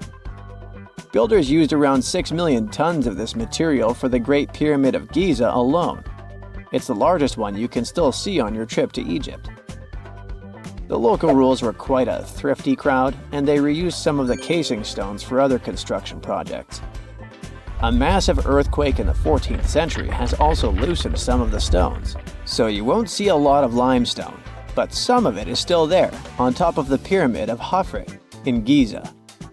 It looks like it has a second peak on top of the first. In ancient times, all pyramids used to have capstones called pyramidions, covered in a mix of gold and silver. Most of them have been lost over the centuries, but you can still see a few of them at museums. They show images of Egyptian deities. The pyramids were probably modeled after a sacred pointed stone, the benben. It represented the rays of the sun. Now, lifting heavy rocks wasn't so simple without the tech we have today. I guess you'll agree with me if you helped your friends move at least once, and they made you carry the couch. But those smart Egyptians of the past thought of that and chose the pyramid shape. It lets the weight distribute evenly throughout the whole thing. The Statue of Liberty has also had a major makeover since it was first unveiled in 1886. Believe it or not, it used to be a shiny brown color, just like a penny. 20 years later, it changed its color to green. It wasn't a fashion statement, but a chemical reaction. The statue is covered with hundreds of thin copper sheets. When copper reacts with air, it naturally forms a protective layer called verdigris. This layer protects what's under it from corrosion, and that's why statues and other things made of copper, brass, and bronze can last so long. When Lady Liberty first turned green, people in authority decided it would be a good idea to paint it all over. It was way before social media, so you couldn't just drop an angry comment under the post describing the idea. But they wrote about it in the local newspapers, and the public didn't love the idea. Then the Times interviewed a copper and bronze manufacturer, and he confirmed they shouldn't repaint it, because removing the protective layer would mean destroying the statue. Over the years, people have suggested painting Lady Liberty several times, but no one has ever done it. I don't know about you, but I can't imagine that lady in any other color, so I guess it's for the better. You love bananas as much as I do? Next time you enjoy a juicy soft one, remember you gotta thank selective breeding for that texture. The original wild bananas had many large, hard seeds and not so much delicious pulp. And hey, who doesn't like a sugary watermelon? It has a history of over 5,000 years, and it used to have bitter, yellowish white flesh and was really tricky to open. Selective breeding saved the day again, and watermelons got way sweeter. Japanese scientists went further and invented the seedless version. Corn's grandmother is a Mexican grass called teosinte. The kernels in this grass were small and hard to get. Farmers from many thousands of years ago saved the seeds only of those plants that were larger or tastier, or with kernels that were easier to grind. Thanks, my friends, for giving us the corn that's edible and even delicious. And just imagine, wild avocados were so small that they could easily fit in the palm of your hand. The pit in them was so large you wouldn't find much edible material inside. They also had a much harder shell than the ones we're used to. You probably wouldn't get a lot of work done without your beloved computer today, but I can't tell you exactly whom to thank for this invention. The ABC from 1942 is one of the contendants for the title of the first computer. It's short for the Atanasoff Berry computer, named after its inventors at Iowa State University. The ABC weighed over 700 pounds. Yep, yours must be way lighter than that. That big boy consisted of around 300 vacuum tubes and had a rotating drum, a little bigger than a paint can, and had small capacitors on it. A capacitor is a gadget that can store an electric charge, like a battery. The ABC could solve problems with up to 29 different variables to help scientists save some time. Like modern computers, it used binary digits, ones and zeros, to represent all numbers and data. Because of that, it was possible to do the calculations electronically. And now, my favorite part, the ABC finished one operation about every 15 seconds. Just for you to compare, it's millions of operations per second now. Unlike the tech we use today, the ABC did not have a changeable stored program, so the program could only do a single task at a time. An operator had to write down the intermediate answer and then dial that back into the computer. Sounds like another reason to be happy we live in the 21st century. That remote control you use for all sorts of appliances has gone a long way too. Nikola Tesla, who gave us alternating current, designed one of the first wireless remote controls back in 1898. He named his invention teleautomation and demonstrated it on a miniature boat controlled by radio waves. The boat had a little metal antenna attached to it. Tesla sent signals to the boat using a box with a lever and a telegraph key, which was his version of a remote control. Those signals set electrical contacts on the boat into motion and moved the rudder and the propeller, and Tesla was controlling the boat. The concept of the remote control soon spread to other gadgets. The first television remote control followed in 1950. It was designed by the Zenith Radio Corporation called LazyBone. Don't take it personally, please. This LazyBone had a massive cable that was attached to the TV set, and those who tried it didn't fall in love with the invention because they tripped over that cord. I feel your pain, my friends. If you live or work on one of the top floors, you gotta love this one. Meet the first passenger elevator. It traveled at the speed of 40 feet per minute. Not the fastest, I know, compared to today's record, which is 40 feet per second. But hey, it was built back in 1857 in New York and was more of a tourist attraction than a necessity. The elevator had a steam engine hidden in the basement of a 5-story building. 3 years later, they shut it down. because the public didn't appreciate it. Otis Tufts filed the first patent for a vertical railway around the same time. His invention included an actual car with a bench inside for people to sit on. Sounds like a great spot to hang out with friends to me. What do you say? Then they started adding elevators to luxurious hotels around the world. They were entire rooms with a rich design, upholstered seats and mirrors on the walls, and sometimes even a small chandelier. There was an obligatory operator who'd close the door and the car would start its super slow ascent. It was still more about style than about speed, so I guess I'd choose the stairs. Listen to this. Neanderthal fiber technology. Nope, I'm not joking. The concept is real.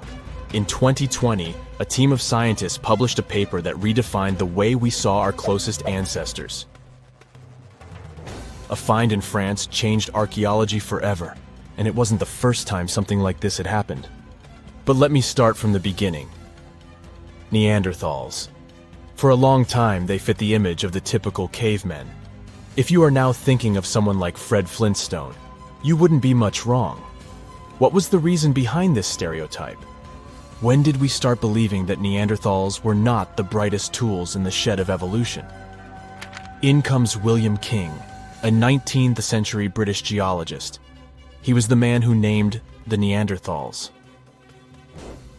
Based on the bones King found, the scientist declared the species not intelligent, and this image stuck with the Neanderthals for centuries to come.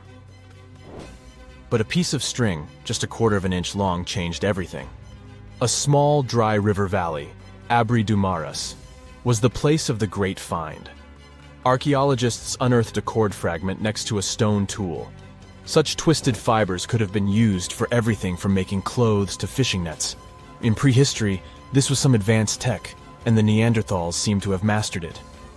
Scientists already knew that these early humans made tar from birch bark, and that they produced shell beads. There's even evidence of Neanderthal art. They were definitely not primitive. The string section and similar finds are changing the way we perceive our ancestors. The world of archaeology is constantly changing. Take the pyramids in Egypt, for example. Turns out, they weren't really built by an army of people who the pharaoh made work until they passed out. Herodotus, the famous Greek historian, was the man who started the confusion. He claimed, in 500 BCE, that 100,000 men took part in the construction of the Great Pyramid in Giza.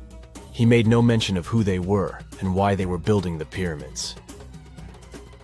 That's how the myth started. Huge stone slabs pulled by humans, driven by a foreman with a whip. But Egyptologists would beg to differ.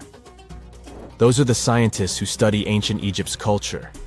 Fairly recently, they uncovered a workers' village that told a different tale. Yes, there was evidence of hard work on the workers' bones, but the construction industry is demanding even today. It took almost 6 years for 12,000 workers to complete the world's tallest building, Burj Khalifa. Back in Egypt, 3 times more workers finished the Great Pyramid in around 2 decades. An impressive feat of ancient engineering, wouldn't you agree? Superiors looked well after the Egyptians who built the pyramids. Their diet was rich in protein. They had medical care and they got paid properly. In fact, they lived better than the non-working population. And they lived with their families near the construction site. Archaeologists know all this because they unearthed bakeries and dormitories with bread jars and other goodies.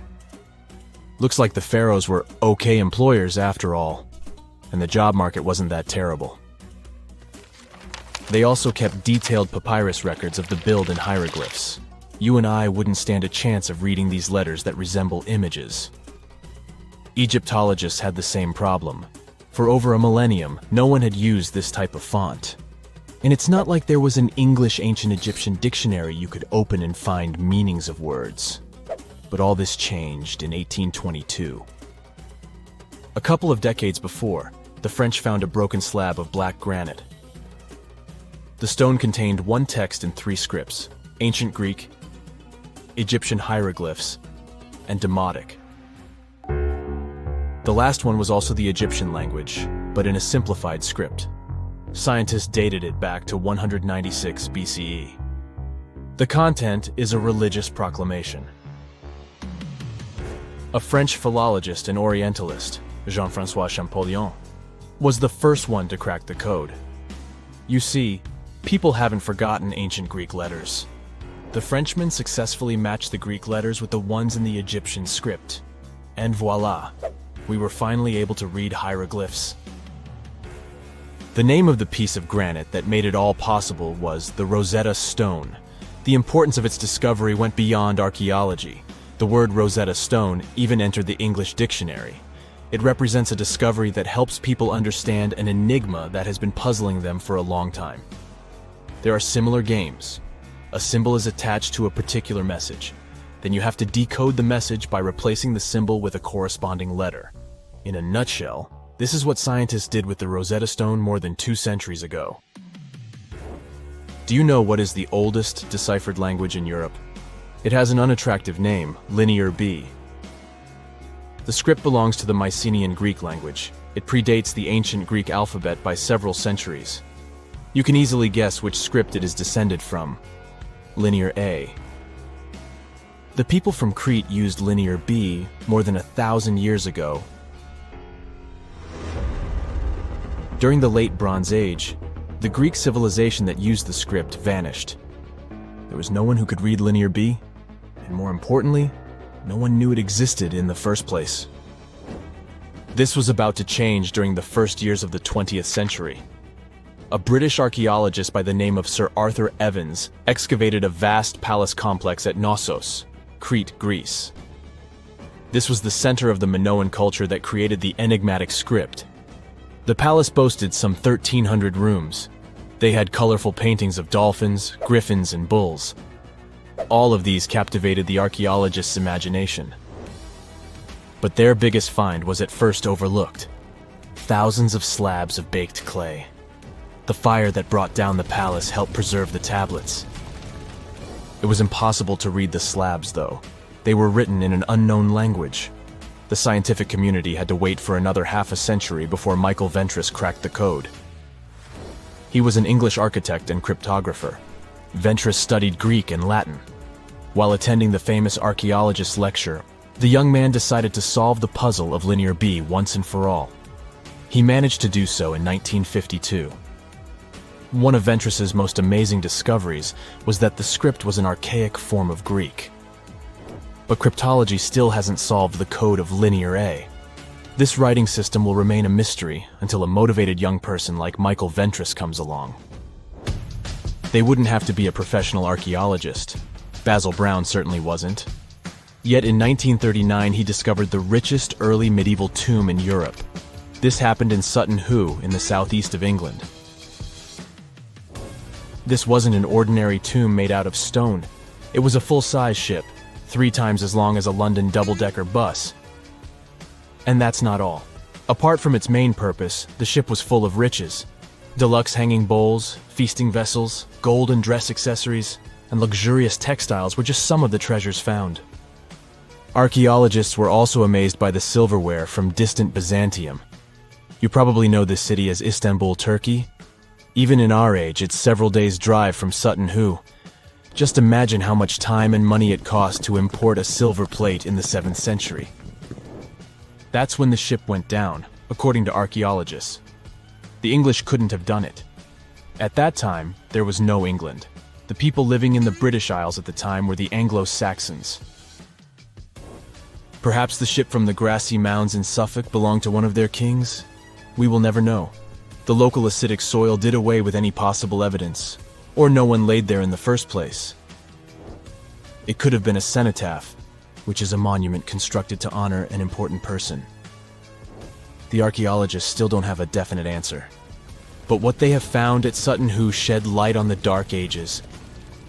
Before the discovery of the ship, they knew little about what had been going on in Britain after the Romans left. Now, the image of the early Anglo-Saxon society was much clearer. Perhaps the English soil will be the site of the next great breakthrough in archaeology. A gruesome discovery took place in Egypt some years ago. You want to hear about it? 16 human hands, carefully buried in 4 eerie pits. They didn't look too much like human hands at first, since they were abnormally large. But they were. Weirdly, there were only right hands. No left hands were in sight. It turned out that it points to the practice of an ancient dark ritual. Old Egyptian art and tales talked of a ceremony where warriors would present the right hand of their adversaries as proof of victory and ask for gold in return. Egyptians believed in the afterlife, so cutting off someone's hand meant you cut off their power eternally. Guaranteeing this type of defeat was interesting to the winning party. Here, the fight was between Egyptians versus Hyksos, who lived in what was once known as Canaan. Egypt has always been the center of some history-changing findings, and some time ago, this papyrus was found. If we stretched it open, it would be just a tad bigger than the height of a skyscraper. The world's tiniest skyscraper, which is located in Wichita Falls, Texas. When humans didn't write on their notes app, they wrote on this thing, made from the medulla of a papyrus plant. Around 2,000 years ago, ancient Egyptians wrote something reminiscent of a book where they describe most of their funerary traditions and their visions of the afterlife. It's considered one of the most important texts from ancient Egypt and is still sold in bookstores to this day.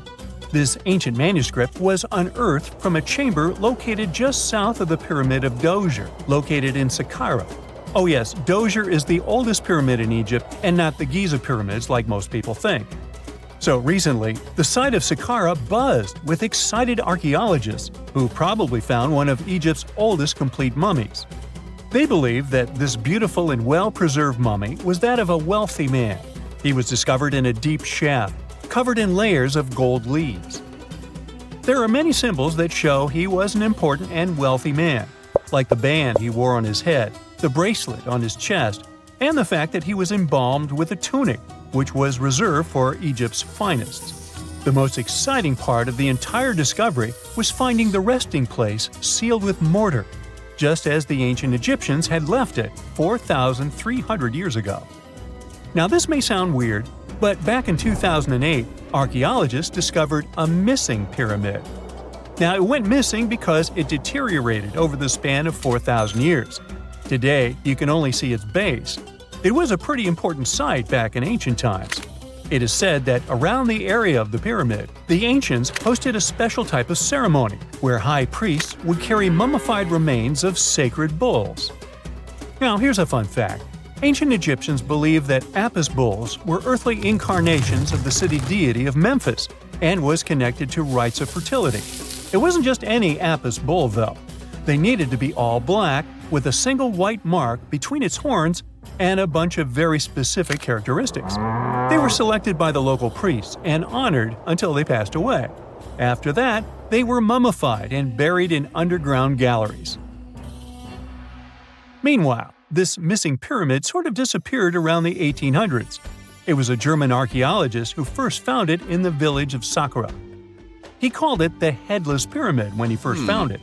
But then, years after the official discovery, the desert sand came along and covered the whole thing. There were some excavations between the 19th and 20th centuries, but they weren't too systematic. That's why scientists were so thrilled when they dug an entire pyramid's base after removing the 25-foot mound of sand that was covering it. Oh, and it turns out American archaeologists are excavating a cemetery in Egypt that could contain over 1 million mummified bodies. So far, archaeologists have dug around 1,700 mummies. One of the main differences from other classic Egyptian mummies is that these people weren't kings and pharaohs. They were commoners that most likely lived about 1,500 years ago, when Egypt was controlled by the Roman and Byzantine empires. The name of the cemetery is cool, though, the Way of the Water Buffalo, just in case you want to check it out on your next trip. Other than bulls and buffaloes, ancient Egyptians also liked baboons. Are you seeing a pattern here? In the beginning of the 20th century, archaeologists discovered a site filled with mummified baboons in a place called, guess what? The Valley of Monkeys. An animal wouldn't have been mummified if it wasn't considered important. Certain animals were more important than others, since they were linked to specific deities. Jackals were connected to Anubis, the ancient god of the afterlife, and cats were likened to the female deity Bastet. Baboons were a pretty big deal, since they were believed to be connected to Thoth, the deity of wisdom and advisor to Ra, one of Egypt's supreme deities. The archaeologists who studied these animals weren't too happy. They think these baboons were kept inside and were deprived of sunlight for most of their lives. They had extreme vitamin D deficiencies and they were poorly fed. Maybe Thoth got angry with these baboon keepers. Just a guess. Since there's never a boring day for archaeologists in Egypt, they also found human mummies with golden tongues. Since Egyptians were all about the afterlife, they believed that golden tongues might help a person speak once they pass to the other side. I mean, it's a long shot, but hey, why not? Some of these mummies were placed in wooden coffins with goods, such as necklaces, pottery, golden artifacts in the shape of lotus flowers and scarab beetles, and iPhones. Just kidding. A new temple was also unearthed recently in Egypt. Scientists believe it was dedicated to honor Zeus Cassius. That deity would be a cross between Zeus, the almighty Greek deity of the sky, and Mount Cassius. While digging around the Sinai Peninsula in Egypt, archaeologists spotted 2 pink granite columns poking out of the ground, and bingo. They believe these columns represented the temple's front gate and collapsed during an earthquake many years ago. And speaking of deities, there weren't only super serious deities. Recently, scientists unearthed a golden ring in a city south of Cairo. No, Frodo, it's not magical. It was a normal gold ring, but it had the depiction of the deity of fun, officially named Bes. This deity is often described in sacred texts as a happy chubby dwarf. Today, many tattoos we get are sorta deprived of any sense and are made of aesthetic purposes only. In ancient Egypt, though, women would get tattoos as a token of protection for childbirth. That's what scientists think, at least. Around the Nile region, scientists found some mummies that had well-preserved tattoos, which is a rarity since the skin deteriorates so easily. 2 of these women tattooed their lower backs, and the drawings were simple. They were mostly pictures, including that same chubby dwarf we just talked about, Bes. He also had a side hustle as the protector of women during childbirth. Now, would you believe me if I told you ancient Egyptians invented robots? No? Well, that's because that's not entirely true. Sure, they were astronomers, mathematicians, and engineers, and somehow they also squeezed an eccentric invention into that package. An automated deity some scientists called Hathor. This wooden statue had been in the Metropolitan Museum of Art for years before someone noticed its secret. With the help of an X-ray machine, specialists discovered a mechanical operating system inside it. The pulley-like axis goes from the statue's shoulder to her left leg. When the system rotates, the statue raises and lowers her hand. Hey, pick me! Pick me! What is a boat doing in the middle of a desert? You would expect to find a seagoing vessel closer to shore. This is the question archaeologists had been asking for decades.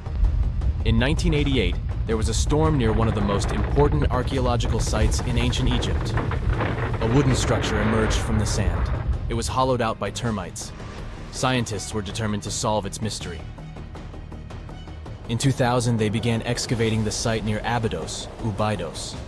An American team of experts soon discovered a boat that was 70 feet long, and it wasn't alone. In total, there were 14 boats neatly resting next to each other. It was impossible to completely dig out the boats because of their poor condition. Luckily, the wood was preserved enough to get a sample. Analyses revealed that the boats were around 5,000 years old, the oldest fleet in human history to this date. The time of their construction predates the pyramids at Giza by half a millennium. Each ship of the fleet rested in a vault that matched its dimensions. The room was roughly a third of the size of a tennis court. It had mud brick walls that featured more than 120 drawings of boats. Ancient Egyptians incised them on whitewashed walls that were excellently preserved. Scientists have known about these mysterious chambers for well over a century. 1901, 1902. A British archaeologist, Arthur Weigel, stumbled upon a strange structure west of the River Nile. His team caught a glimpse of the interior walls. Sadly, a section of the roof collapsed, so they had to call off further exploration. Researchers abandoned the site, but its location remained on the maps. The boat's position first led scientists to think that they rested on a bank of the mighty Nile. But there was a problem with this theory. Today, the river flows almost 7 miles west of Abydos. Further studies of the surrounding terrain showed the Nile didn't change its course throughout history. Also, if the boats floated near a dock, they would be in unstable positions. The 14 vessels at Abydos were perfectly parallel to each other. There was only one conclusion possible. Someone had deliberately placed them like that. They must have gone through a lot of effort. Each boat had enough room for up to 30 rowers. These vessels could really float. They weren't models, but scholars still don't know if they actually sailed any body of water in ancient Egypt. This doesn't diminish the importance of the find. Previously, archaeologists found only small-scale models. In King Tut's tomb alone, there were 35 boat models. For a long time, these figurines were the only clues as to how ancient Egyptian vessels looked like. The boat's design confirms that they were the real deal.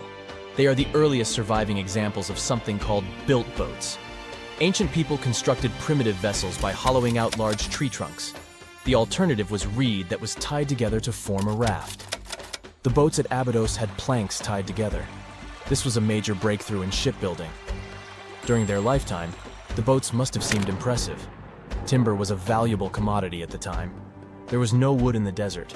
Cedar had to be imported from Lebanon. The only person who could afford such luxury was the pharaoh. Studying the area around the ancient fleet provided more answers. Scientists discovered a mud brick structure where Egyptians worshipped the pharaoh. Its approximate date of construction matches that of the wooden boats. The same bricks out of which this building was made were used to encase the fleet. At the time of their construction, the rooms they were stored in had a ceiling. That's the section that archaeologists stumbled upon in the early 20th century. Just like mummies and coffins, these marvelous ships rested inside splendid vaults. The exterior of these rooms was also impressive. The outer walls originally had a plaster of white limestone. It reflected sunlight. In the desert sun, the structure housing the boats must have shone from miles away. Ancient Egyptian builders used the same technique to cover the pyramids 500 years later. Today, their surface looks jagged, but it wasn't always like this. When they were constructed, the pyramids had a top layer of fine white limestone. Their surface was smooth and it gleamed in the sunlight. Instead of stairs, the outer layer of the pyramids was more of a sleek ramp. Archaeologists were left with one final question. Which pharaoh owned the fleet? The answer lay just a mile from the site. This is where the tomb of a pharaoh from the 5th dynasty rested, King Senwosret III. Its time and style of construction matched the ones of the chambers with boats. The very end of his rule might explain how the boats ended up in the middle of the desert. The pharaoh probably passed away in northern Egypt. Then his body was transported down the Nile to Abydos in a marvelous procession of decorated boats. The vessels were later lowered to chambers near the final resting place of their owner. This had a symbolic meaning. In the ancient Egyptians' belief system, ships played a key role. Their supreme deity was Ra. He traveled through the sky during the day in the form of the sun. At nighttime, he sailed through the netherworld in a solar boat. The pharaoh identified himself with Ra. That's why he needed boats in the afterlife. That was the only way to regenerate himself, just as the sun rises every day above the horizon. This belief existed for thousands of years. The more famous pharaoh Khufu also had a ship. Scientists found it in 1954 next to his pyramid at Giza. It is some 4 centuries younger than the fleet at Abydos, but Khufu's ship was almost 2 times longer. The Great Pyramid of Giza and King Tut's tomb are some of the most famous archaeological finds in Egypt. But there are many more secrets hiding beneath the endless sands of the Sahara Desert. Recently, 2020, archaeologists found a lost city there. They have labeled it as the most important discovery since King Tut's tomb, 1922. The city of Aten is some 3,000 years old. Historians hope it will give them a unique insight into the everyday life of ancient Egyptians. The famous archaeologist and Egyptologist Zahi Hawass proclaimed the site a lost golden city. Aten sits some 300 miles south of Egypt's capital, Cairo. It is close to the famous Valley of the Kings. Archaeologists first found sections of mud brick walls that spread out in all directions. They discovered complete rooms with tools of everyday life inside. The research team unearthed a bakery, a residential neighborhood, and an administrative district. They all date back to the time when the Egyptian civilization was the wealthiest in its long history. They were also the first to make objects from iron, In 1911, scientists found a set of iron beads near a village in Lower Egypt, El Girza. These are the earliest known iron artifacts. The discovery is literally out of this world. Ancient people made them by beating into shape a piece of a meteorite. The 9 beads were once part of an ornate necklace. They are now blackened and corroded, which is perfectly normal for a piece of jewelry that is over 5,000 years old. They consist of an iron-nickel alloy. Researchers were impressed by the skill of ancient jewelers who processed the beads. Their craftsmanship is more impressive when you think that they didn't know the stellar origins of the material. The Great Pyramid of Giza also has a remarkable feature. An international research group investigated the electromagnetic response of the structure to radio waves. They found that the pyramid has the ability to concentrate electromagnetic energy inside it. This occurred inside its chambers as well as under the pyramid's base. It contains an underground, unfinished chamber. It seems that the electromagnetic response is connected with the properties of limestone, the Great Pyramid's main building material. The research results might have a practical application. The way solar cells and nanosensors function could be improved by this remarkable find. When you hear the word mummy, you might get a chill down your spine. That's because most of us associate this word with those creepy characters we've seen in some scary movies. But in reality, mummies have helped us understand a lot about ancient civilizations, their rulers, and about how people used to deal with losing their loved ones. The people most famous worldwide for their mummies are the ancient Egyptians. They believed that some sort of existence after passing away was possible, if certain conditions were met. That's why they insisted on preserving the human body through the process of mummification and placing the mummy in a furnished tomb, kind of like giving it a fully functioning apartment of its own. Why did they believe in this? Well, because they were deeply connected to their natural environment for the most part. They saw the natural cycles around them, like how the sun rose every day, followed by the moon, or how new life was always sprouting from plants, even after they had wilted away. They also believed that the powerful spirit Osiris, who represented the cycle of passing away and resurrection, played a role in this process. To prepare for the afterlife, the ancient Egyptians followed certain rituals, like mummification, which involved using materials like honey, resins, and incense to preserve the body. There's no other mummy more popular than that of King Tut. He was a young pharaoh who ruled over 3,000 years ago in Egypt. The problem with discovering ancient royal tombs is that most of such burial sites were previously robbed. People knew ancient rulers had been left with many valuable belongings, so those locations became vulnerable to thieves.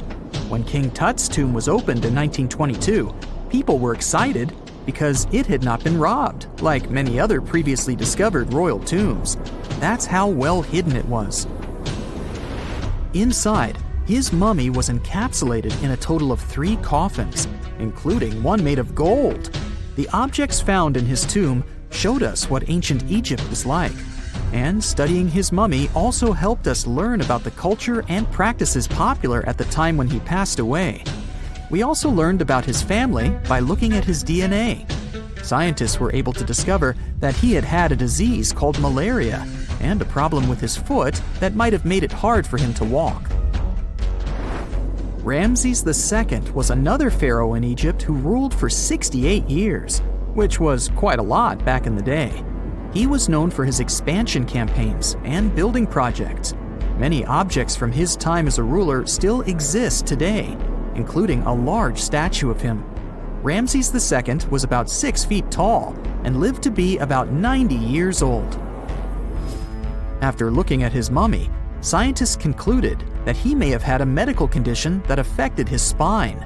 Now, remember those thieves I mentioned before? They are probably the reason why Ramses II ended up in a plain coffin in a secret collection of royal mummies at Deir al-Bahari, which was rediscovered in 1881. Thankfully, archaeologists were able to identify him because his journeys had been recorded on his wrappings. The process was really tedious too. In fact, in ancient Egypt, the mummification process could take a staggering 70 days to complete. A special person would say a very specific speech while delicately handling the body and drying it out using a type of salt called natron. They also used linen and resin to make the body look more lifelike and to wrap it in cloth. The tomb was equally as important for ancient Egyptians. The walls of King Tut's tomb, for example, were adorned with intricate artwork that depicted his journey to the afterlife, from his burial procession to his passage through the underworld. The ancient Egyptians believed that everyone made this journey after passing away, and they filled their tombs with items and paintings to help the person in their spiritual travels. Additionally, the walls of the tomb were decorated with spells from a special book, which contained a collection of poems that the Egyptians believed would help people reach the afterlife. And speaking of how important this journey was, people also placed food in these ancient tombs. In King Tut's tomb, archaeologists discovered 36 jars of vintage beverages and 8 baskets of fruit, which were believed to be left there to help him in his journey to the afterlife. The Egyptians believed that traveling to the afterlife took a really long time, so they left a lot of supplies, such as food and water, to sustain their loved ones. Pharaohs also generally had numerous luxurious garments and beautiful jewelry in their tombs to ensure that they would have a fashionable journey. These items included various types of linen clothing, such as tunics, scarves, gloves, and headdresses, as well as a lot of gold jewelry with precious stones, like bracelets, buckles, pendants, necklaces, rings, and even precious depictions of insects for protection. Some were also deposited with fans made from ivory and ostrich feathers to keep them cool in the afterlife. Some ancient rulers were even placed in their forever apartments along with boats. For example, Pharaoh Khufu built the Great Pyramid at Giza as his tomb, and a large ship was found inside. King Tut, however, was buried with multiple boat paddles, but no actual boat. Instead, he had 3 chariots and numerous walking sticks made of precious materials, perhaps indicating he'd rather travel to the beyond by land, not by water. Amongst the most interesting objects found near ancient mummies are bottles of oils and perfumes. If rulers were supposed to be fashionable, why not smell nice too, right? Also, some of them had some ancient kinds of board games, most of them made out of precious materials like gold or ivory. One of those games was called Senet. It was very popular amongst the ancient Egyptians and very similar to modern-day chess. The ancient Egyptians may have the most famous mummies out there, but they weren't the first to invent the procedure. In fact, it all started in South America with an ancient civilization named the Chinchorro. As far as we know today, these people were the first to mummify their loved ones that had passed away. They did it somewhere around 2,000 years before the Egyptians started their own rituals. Sure, we can tell a lot about ancient rulers by studying these mummies, but until recently, we had no idea what they really looked like during their lifetime. Not so long ago, though, some very special mummy paintings were found by archaeologists studying ancient Egyptian objects. These mummy portraits are highly detailed paintings of individuals that were made while they were still alive. Such paintings were often painted on wood, as opposed to the classical portraits we all know about, which are painted on canvas. They are known for their realism and beauty, and have even been used by researchers to diagnose diseases by comparing them to the corresponding mummies. Some of these portraits also include depictions of jewelry, which was later found on the mummies. The recent discovery of these mummy portraits in Central Egypt is significant, as it marks the first time in over a century that such paintings have been found. Mummies appeared all around the world naturally, too. Mummification can occur without people intervening because of natural conditions, like extremely cold or hot environments, places with a lack of oxygen, or accidental exposure to chemicals that preserve the body. These conditions don't allow bacteria to grow, resulting in the body remaining more or less intact. Famous Otzi was one of these mummies. We know today he was a man who lived around 5,000 years ago in Europe. But upon his discovery in the Alps in 1991, Austrian authorities initially believed that he was a modern mountaineer because of how well preserved the body was. However, after the Iceman was removed from the glacier, it was determined that he was actually from the Copper Age. Most people know that pyramids were built as grand tombs for the pharaohs, designed to ensure they had a smooth journey to the afterlife. The Great Pyramid of Giza, for instance, was constructed for the pharaoh Khufu. But what most people don't know is that this whole pyramid building trend started right here with the step pyramid of Djoser about 4,700 years ago. This massive structure was built for Pharaoh Djoser, a ruler from Egypt's 3rd dynasty. It rises 7 layers high above the ground and stands about 200 feet tall. We think of it today as a phenomenal architectural project, but for ancient Egyptians, the step pyramid of Djoser turned out to be more like a massive experiment, a trial run, if you will, to perfect their building skills before they moved on to even more ambitious pyramids. Reaching new heights is super exciting, but the real mystery is what is going on below the ground. In this pyramid's underground labyrinth, there is a network of tunnels stretching about 3.5 miles long, and some researchers believe these tunnels might have been part of a sophisticated water system that could completely change what we think about pyramid construction.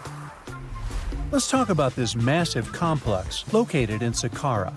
Surrounding the pyramid, there's what's known as a dry moat, a continuous trench that is up to 164 feet wide and almost 2 miles long. It forms a sort of rectangular shape around the pyramid. This trench has an average depth of about 65 feet.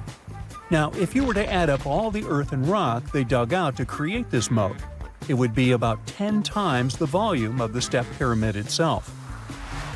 For the longest time, people just assumed this trench was nothing more than a huge quarry, a place where they dug up stone and clay to build the step pyramid. Makes sense, right? But when you take a closer look, it doesn't add up.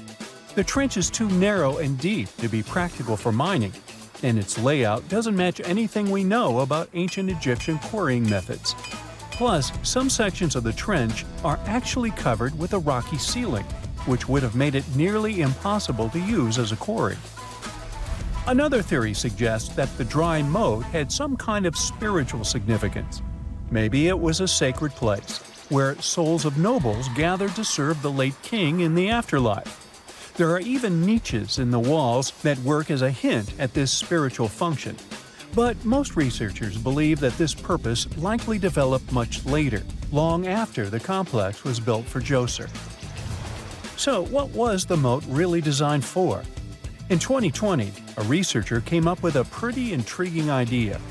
It is possible that this trench was actually designed to collect and manage water, especially after heavy rainfalls. Now, that makes sense when you consider the location.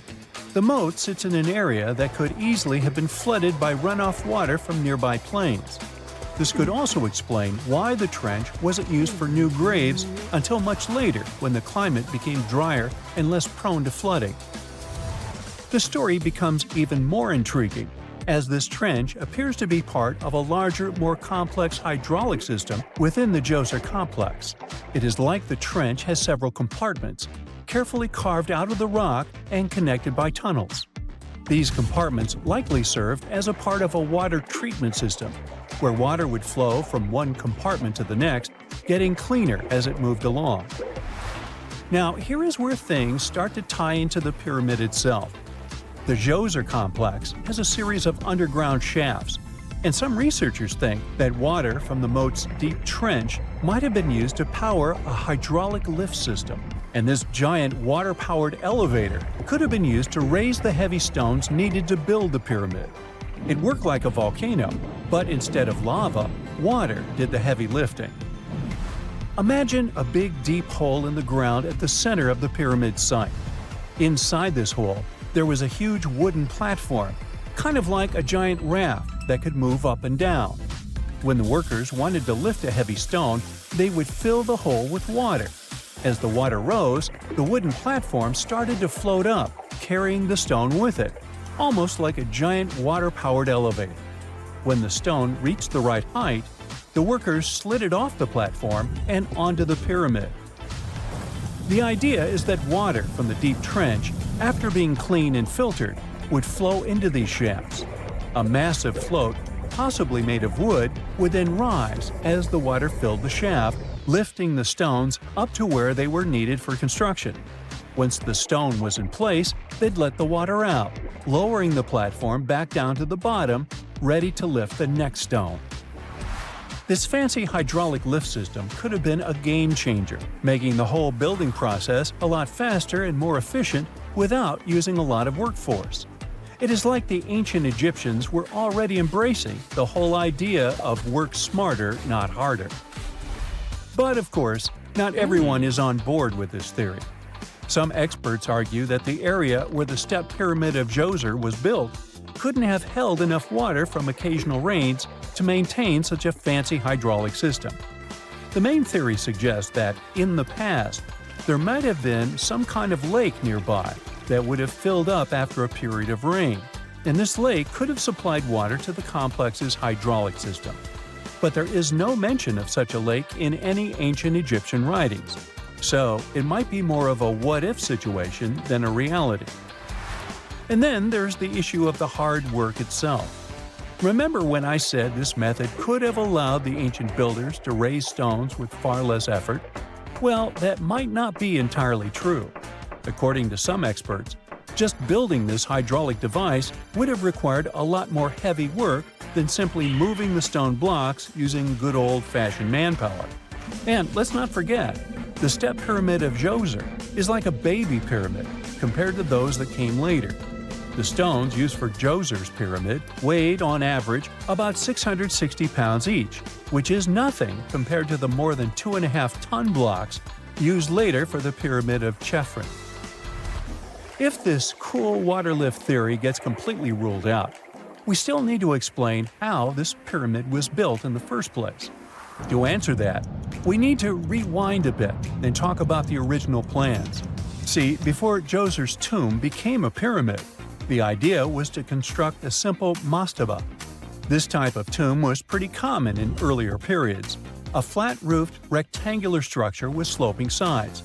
But after the original mastaba was finished, they decided to expand it a bit by adding more layers on top. And then they added even more layers, until the construction reached 6 distinctive steps, each one smaller than the previous. And they probably did all this by raising those heavy stones using ramps, not a water-powered elevator. There is still so much we don't know about the step pyramid of Djoser. More research is definitely needed to fully understand how this system worked, or if it even existed at all. But the idea of using water to help build the pyramid adds a whole new layer to our understanding of ancient Egyptian engineering. It's a powerful reminder of just how clever and resourceful those builders were, using the natural landscape and the power of water to create one of the most iconic monuments in history. Imagine working 7 days a week on a large-scale construction site. You, along with thousands of others, carry millions of stone blocks and put them on top of each other according to a complex system. You work without modern construction equipment. You have no air conditioning or constant access to water. It's so hot outside that you can fry eggs on the road. You've been building the pyramid for decades, and now, when it's finally done, you enjoy the result of the colossal work of thousands of people. You're looking at a giant cultural monument of global value that will freeze in time and amaze people for tens of thousands of years. A few thousand years have passed. People in the 21st century see the pyramids and are like, wow, I can't believe humans have built this. Yeah, the people who built the pyramids wouldn't have appreciated such a theory. But actually, there are reasons to believe that people built it using some fantastic technology. From the outside, it seems the Great Pyramids are just big triangles of stone. People just put some heavy blocks on top of each other, and that's it. In fact, the design seems too perfect to be true. The pyramid consists of more than 2 million blocks. They lay so close to each other and are so even that you couldn't squeeze even a thin sheet of paper between them. Scientists still can't figure out the exact technology for building the Egyptian pyramids. One of the biggest and most famous is the Great Pyramid of Giza. This huge construction, well known all over the world, has one big secret. There should be a capstone on top of the pyramid. It's a triangular-shaped stone block, a small pyramid on top of a huge one. It's also called a pyramidion. The builders of ancient Egypt made it out of granite and limestone and covered it with gold. No records or old drawings prove that there was a pyramidion at the top of the Great Pyramid of Giza. But there's another ancient Egyptian structure with such a triangle, the Red Pyramid. It was built before the Great One, and its capstone has survived to this day. Archaeologists have found and reconstructed it. But where could the capstone of the Great Pyramid be? It's a mystery that still has no answer. Some are sure that some thieves have stolen it from the top. Maybe they just climbed up and pushed the pyramidion down. It makes perfect sense. The capstone was probably the most valuable element of the pyramid. Many scientists and archaeologists still don't know its exact purpose. Some believe that this peak covered with gold glorified the pharaohs. The capstone reflected moonlight at night and illuminated the entire space around it. During the day, the capstone reflected sunlight with its shiny surface. You could have noticed it from afar. The top of the pyramid was a kind of guiding star for lost travelers. All other stone blocks of the pyramid consist of limestone. People polished them to make them look shiny. In the past, they were even glowing and reflected light. You could see glowing pyramids from space, although they looked like tiny lights. Over thousands of years, winds, sandstorms, and rains have changed the pyramid's appearance. If people had taken care of them all this time, they would have looked like something out of science fiction movies, or the pyramids from Las Vegas. But unfortunately, we will never see their original appearance. Some archaeologists and scientists believe that the capstone could absorb the sun's energy and distribute it evenly throughout the pyramid. No one knows precisely why the Egyptians needed this technology. There's a theory the pyramids are ancient energy systems. The pharaohs applied this energy to use some unique technologies that were more advanced than all the achievements of the 21st century. And the triangular shape of the pyramids was ideal for boosting this electromagnetic energy. In theory, solar radiation, or electromagnetic forces, accumulated at the top of the pyramid, filled the inner rooms, and then went down the walls to the base. Any surface distortion could prevent the flow from spreading, so they had to create a perfectly smooth surface. That's why they installed the blocks so that nobody could squeeze a needle or razor blade between them. Many people believe in this theory because they built the pyramids from limestone. This material can hold energy inside itself. In the inner part, they created granite deposits to cause air ionization, that is, to create an electric charge. They also dug channels under the pyramid for water to transmit electricity. And at the top, they put a gold capstone, the best conductor of electricity. So, this is how you get a great power generator. Different cultures used similar technologies to create electricity all over the world. But these are all theories. If it had been working, humanity would have used these technologies today. There are mentions of the metal industry, chemistry, engineering, physics, mathematics, and astronomy in some ancient records. Most scientists don't believe in all these things. We know the detailed stages of the technology's development in different cultures. In the 21st century, scientists, historians, and anthropologists can track the evolution of all modern devices. If people had created some technological inventions in ancient times, the history of the world would have looked different. Perhaps all the achievements of antiquity could have been wiped off the face of the earth by global cataclysms. And it can happen to us. Just imagine how people would dig up a laptop in 5,000 years. Perhaps they wouldn't understand what kind of device it is. Another Egyptian wonder surrounded by mystery is the statue of the Sphinx. The Egyptians carved it out of a single massive piece of limestone about 4.5 thousand years ago. But scientists still don't know the exact date of its construction or who built it. People painted the Sphinx in different colors, so it looked much brighter and more vivid in the distant past. It was shining just like the Great Pyramids. Anyway, time hasn't only changed its appearance, but its name too. Initially, the Egyptians called it Hor-Mekhet. The Greeks renamed it the Sphinx about a few hundred years after it had been built. The Sphinx emphasized the greatness of the rulers of Egypt. It also performed a symbolic function of a watchdog guarding the tomb of the pharaoh and the paths leading to it.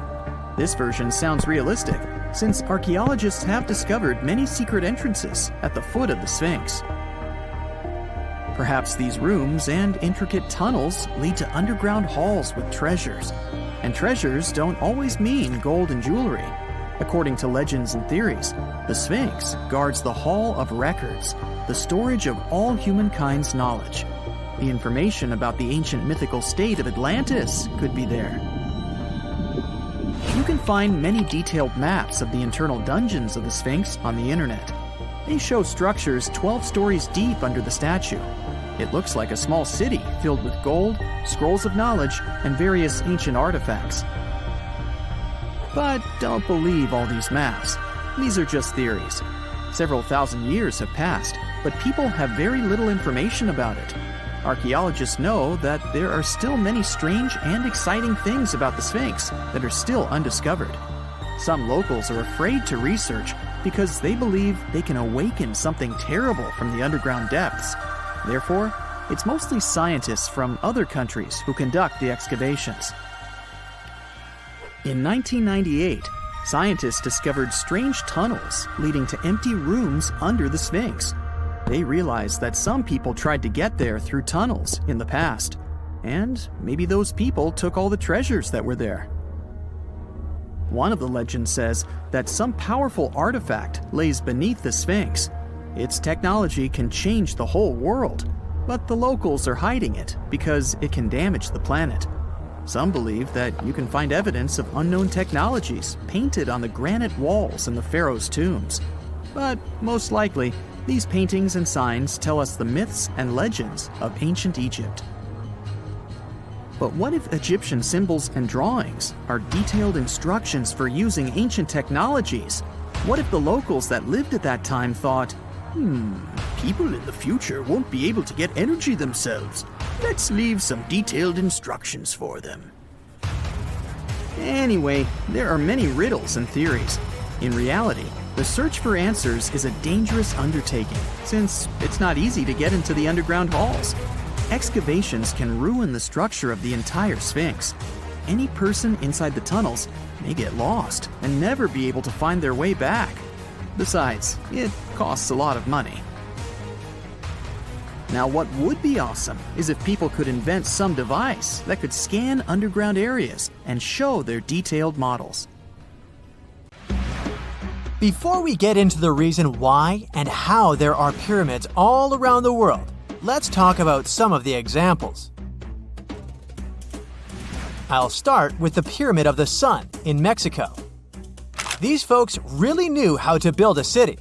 Their well-planned urban center spanned over 7 square miles and boasted several pyramids. But the Pyramid of the Sun is the most impressive. This giant pyramid was built way back in 100 CE and is one of the biggest structures of its kind in the whole Western Hemisphere. It's so big that it's 216 feet high above the ground. If you ever find yourself in this ancient city, you won't be able to miss the Pyramid of the Sun.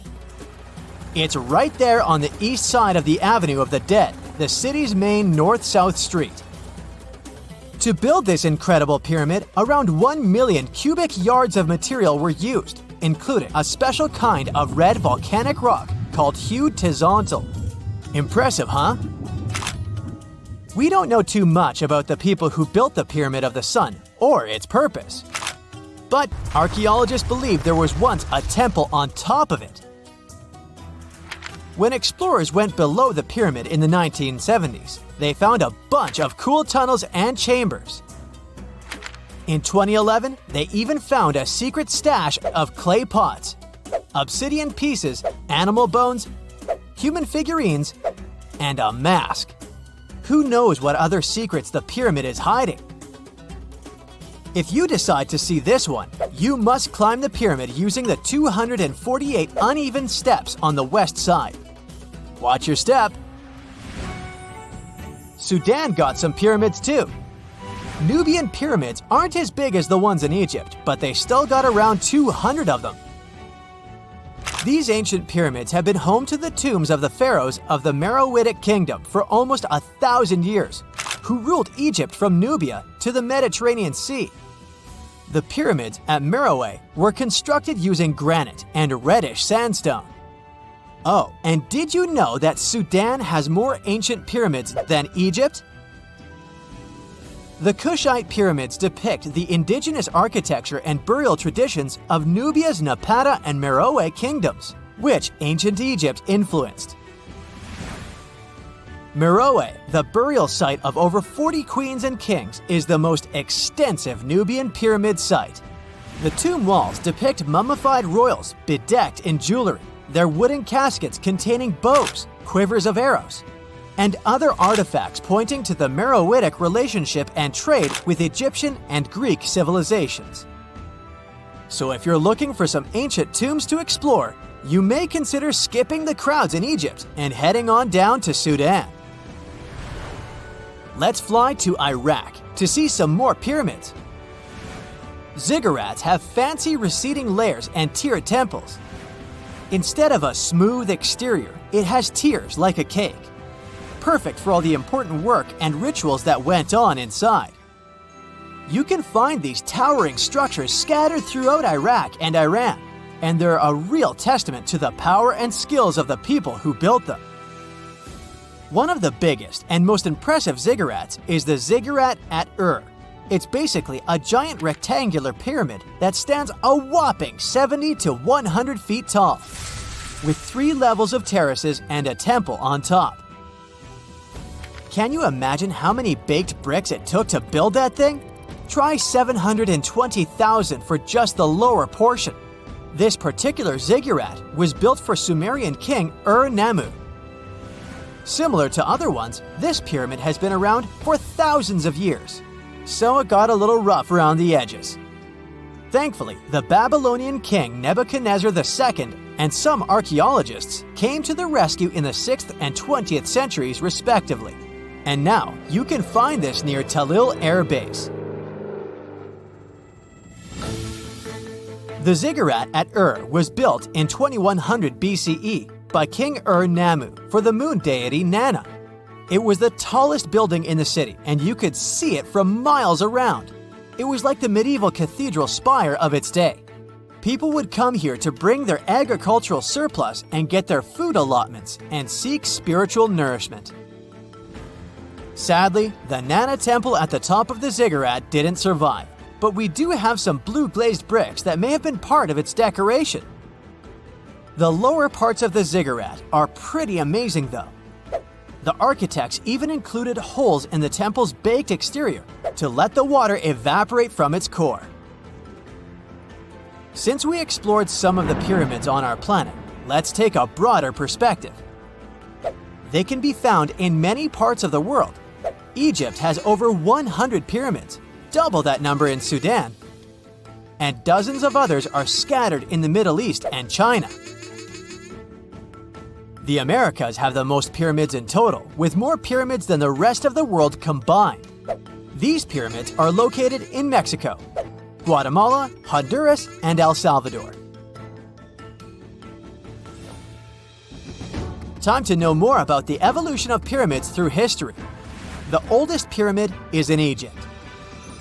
This pyramid was a step pyramid, which was created by placing one layer of stone on top of another. The pharaoh Sneferu is credited with creating the pyramid shape we recognize today. During his 45-year reign, he built 3 pyramids. His first 2 attempts failed, but he finally got it right with the Red Pyramid, which is considered the first true pyramid. It was Sneferu's son, Khufu, who built the Great Pyramid of Giza, which was the tallest human-made structure on Earth for almost 4,000 years. Latin American pyramids are similar to early Egyptian step pyramids, but they were built independently, with no knowledge of each other. The pyramids in Sudan were built around 700 BCE and are tall, but much narrower than those in Egypt. How in the world did all these civilizations build these things without even texting each other? After all, the Aztecs, Mayans, and ancient Egyptians were about as different as possible. But despite their cultural differences, they all seem to agree on one thing. Pyramids were pretty cool. Step pyramids are all around the world because they were the most feasible and stable way to build large and tall structures without access to lighter building materials like wood and metal. The triangular form with a square base is the best way to build a sturdy structure, and having a cube structure would require more material for less height. Now, when it comes to pyramid design, the Egyptian pyramids were like giant triangles with a square base, smooth sides, and a pointy top. On the other hand, the Aztecs and Mayans went for a tiered cake look, with steps leading up to a flat platform on top. So, while all these pyramids share the same basic shape, they have their own unique flair. Each group built its pyramids using different materials, techniques, and slope angles. So while they may have been inspired by each other's work occasionally, they were just doing their own thing. Egyptian pyramids had smooth, angled sides that were designed to help the pharaoh's soul ascend to heaven. The Pyramid of the Sun was built over a series of caves that served as a passageway for the deities. The Maya built the temple of Kukulkan in Chichen Itza to honor the deity Kukulkan, usually represented by a serpent. Nicknamed El Castillo, it has 91 steps on each side, plus a platform. That's 365 steps, one for each day of the Mayan calendar. Tell me, Brightsiders, how were pyramids built? To begin with, humans made them, not a foreign race from space that landed on Earth. You see, one thing that all pyramids have in common is that they were built without advanced tools or even the wheel. It took a lot of people to build them, including skilled laborers and architects. For example, it's estimated that 20,000 people built the Great Pyramid of Giza, and it's believed that most of them were skilled laborers. Building pyramids was a massive undertaking that required years of planning and effort. The Great Pyramid at Cholula, Mexico, took 600 years to complete. Most people know that pyramids were built as grand tombs for the pharaohs, designed to ensure they had a smooth journey to the afterlife. The Great Pyramid of Giza, for instance, was constructed for the pharaoh Khufu. But what most people don't know is that this whole pyramid building trend started right here with the step pyramid of Djoser about 4,700 years ago. This massive structure was built for Pharaoh Djoser, a ruler from Egypt's 3rd dynasty. It rises 7 layers high above the ground and stands about 200 feet tall. We think of it today as a phenomenal architectural project. But for ancient Egyptians, the step pyramid of Djoser turned out to be more like a massive experiment, a trial run, if you will, to perfect their building skills before they moved on to even more ambitious pyramids. Reaching new heights is super exciting, but the real mystery is what is going on below the ground. In this pyramid's underground labyrinth, there is a network of tunnels stretching about 3.5 miles long, and some researchers believe these tunnels might have been part of a sophisticated water system that could completely change what we think about pyramid construction. Let's talk about this massive complex located in Saqqara. Surrounding the pyramid, there's what's known as a dry moat, a continuous trench that is up to 164 feet wide and almost 2 miles long. It forms a sort of rectangular shape around the pyramid. This trench has an average depth of about 65 feet. Now, if you were to add up all the earth and rock they dug out to create this moat, it would be about 10 times the volume of the step pyramid itself. For the longest time, people just assumed this trench was nothing more than a huge quarry, a place where they dug up stone and clay to build the step pyramid. Makes sense, right? But when you take a closer look, it doesn't add up. The trench is too narrow and deep to be practical for mining, and its layout doesn't match anything we know about ancient Egyptian quarrying methods. Plus, some sections of the trench are actually covered with a rocky ceiling, which would have made it nearly impossible to use as a quarry. Another theory suggests that the dry moat had some kind of spiritual significance. Maybe it was a sacred place, where souls of nobles gathered to serve the late king in the afterlife. There are even niches in the walls that work as a hint at this spiritual function. But most researchers believe that this purpose likely developed much later, long after the complex was built for Djoser. So what was the moat really designed for?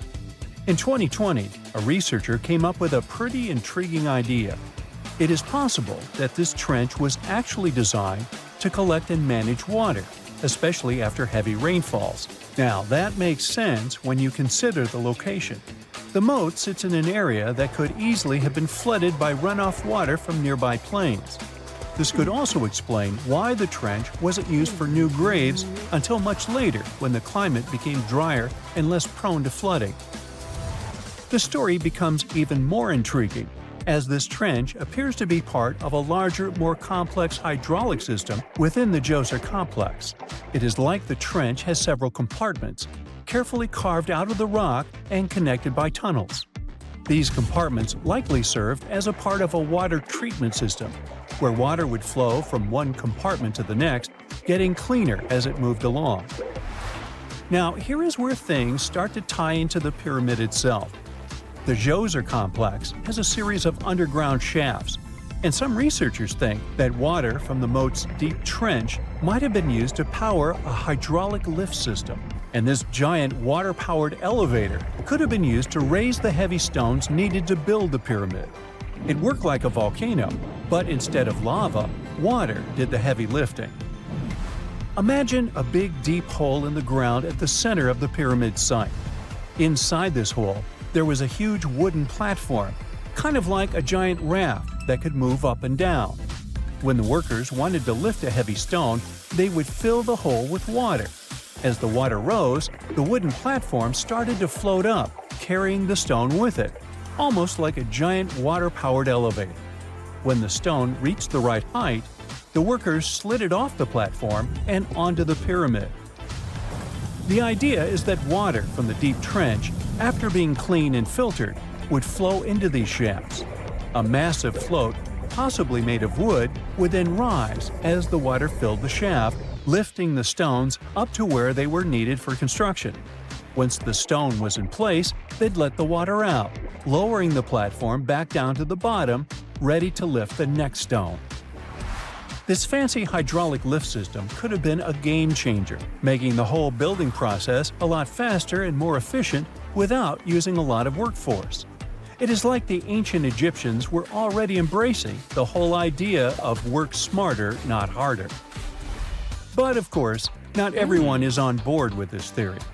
Some experts argue that the area where the step pyramid of Djoser was built couldn't have held enough water from occasional rains to maintain such a fancy hydraulic system. The main theory suggests that, in the past, there might have been some kind of lake nearby that would have filled up after a period of rain, and this lake could have supplied water to the complex's hydraulic system. But there is no mention of such a lake in any ancient Egyptian writings, so it might be more of a what-if situation than a reality. And then there's the issue of the hard work itself.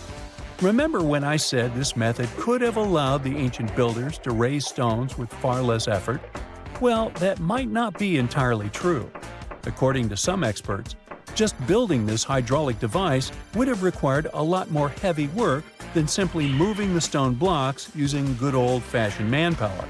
And let's not forget, the step pyramid of Djoser is like a baby pyramid compared to those that came later. The stones used for Djoser's pyramid weighed, on average, about 660 pounds each, which is nothing compared to the more than 2.5-ton blocks used later for the pyramid of Deciphering. If this cool water lift theory gets completely ruled out, we still need to explain how this pyramid was built in the first place. To answer that, we need to rewind a bit and talk about the original plans. See, before Djoser's tomb became a pyramid, the idea was to construct a simple mastaba. This type of tomb was pretty common in earlier periods, a flat-roofed rectangular structure with sloping sides. But after the original mastaba was finished, they decided to expand it a bit by adding more layers on top. And then they added even more layers, until the construction reached 6 distinctive steps, each one smaller than the previous. And they probably did all this by raising those heavy stones using ramps, not a water-powered elevator. There is still so much we don't know about the step pyramid of Djoser. More research is definitely needed to fully understand how this system worked, or if it even existed at all. But the idea of using water to help build the pyramid adds a whole new layer to our understanding of ancient Egyptian engineering. It's a powerful reminder of just how clever and resourceful those builders were, using the natural landscape and the power of water to create one of the most iconic monuments in history.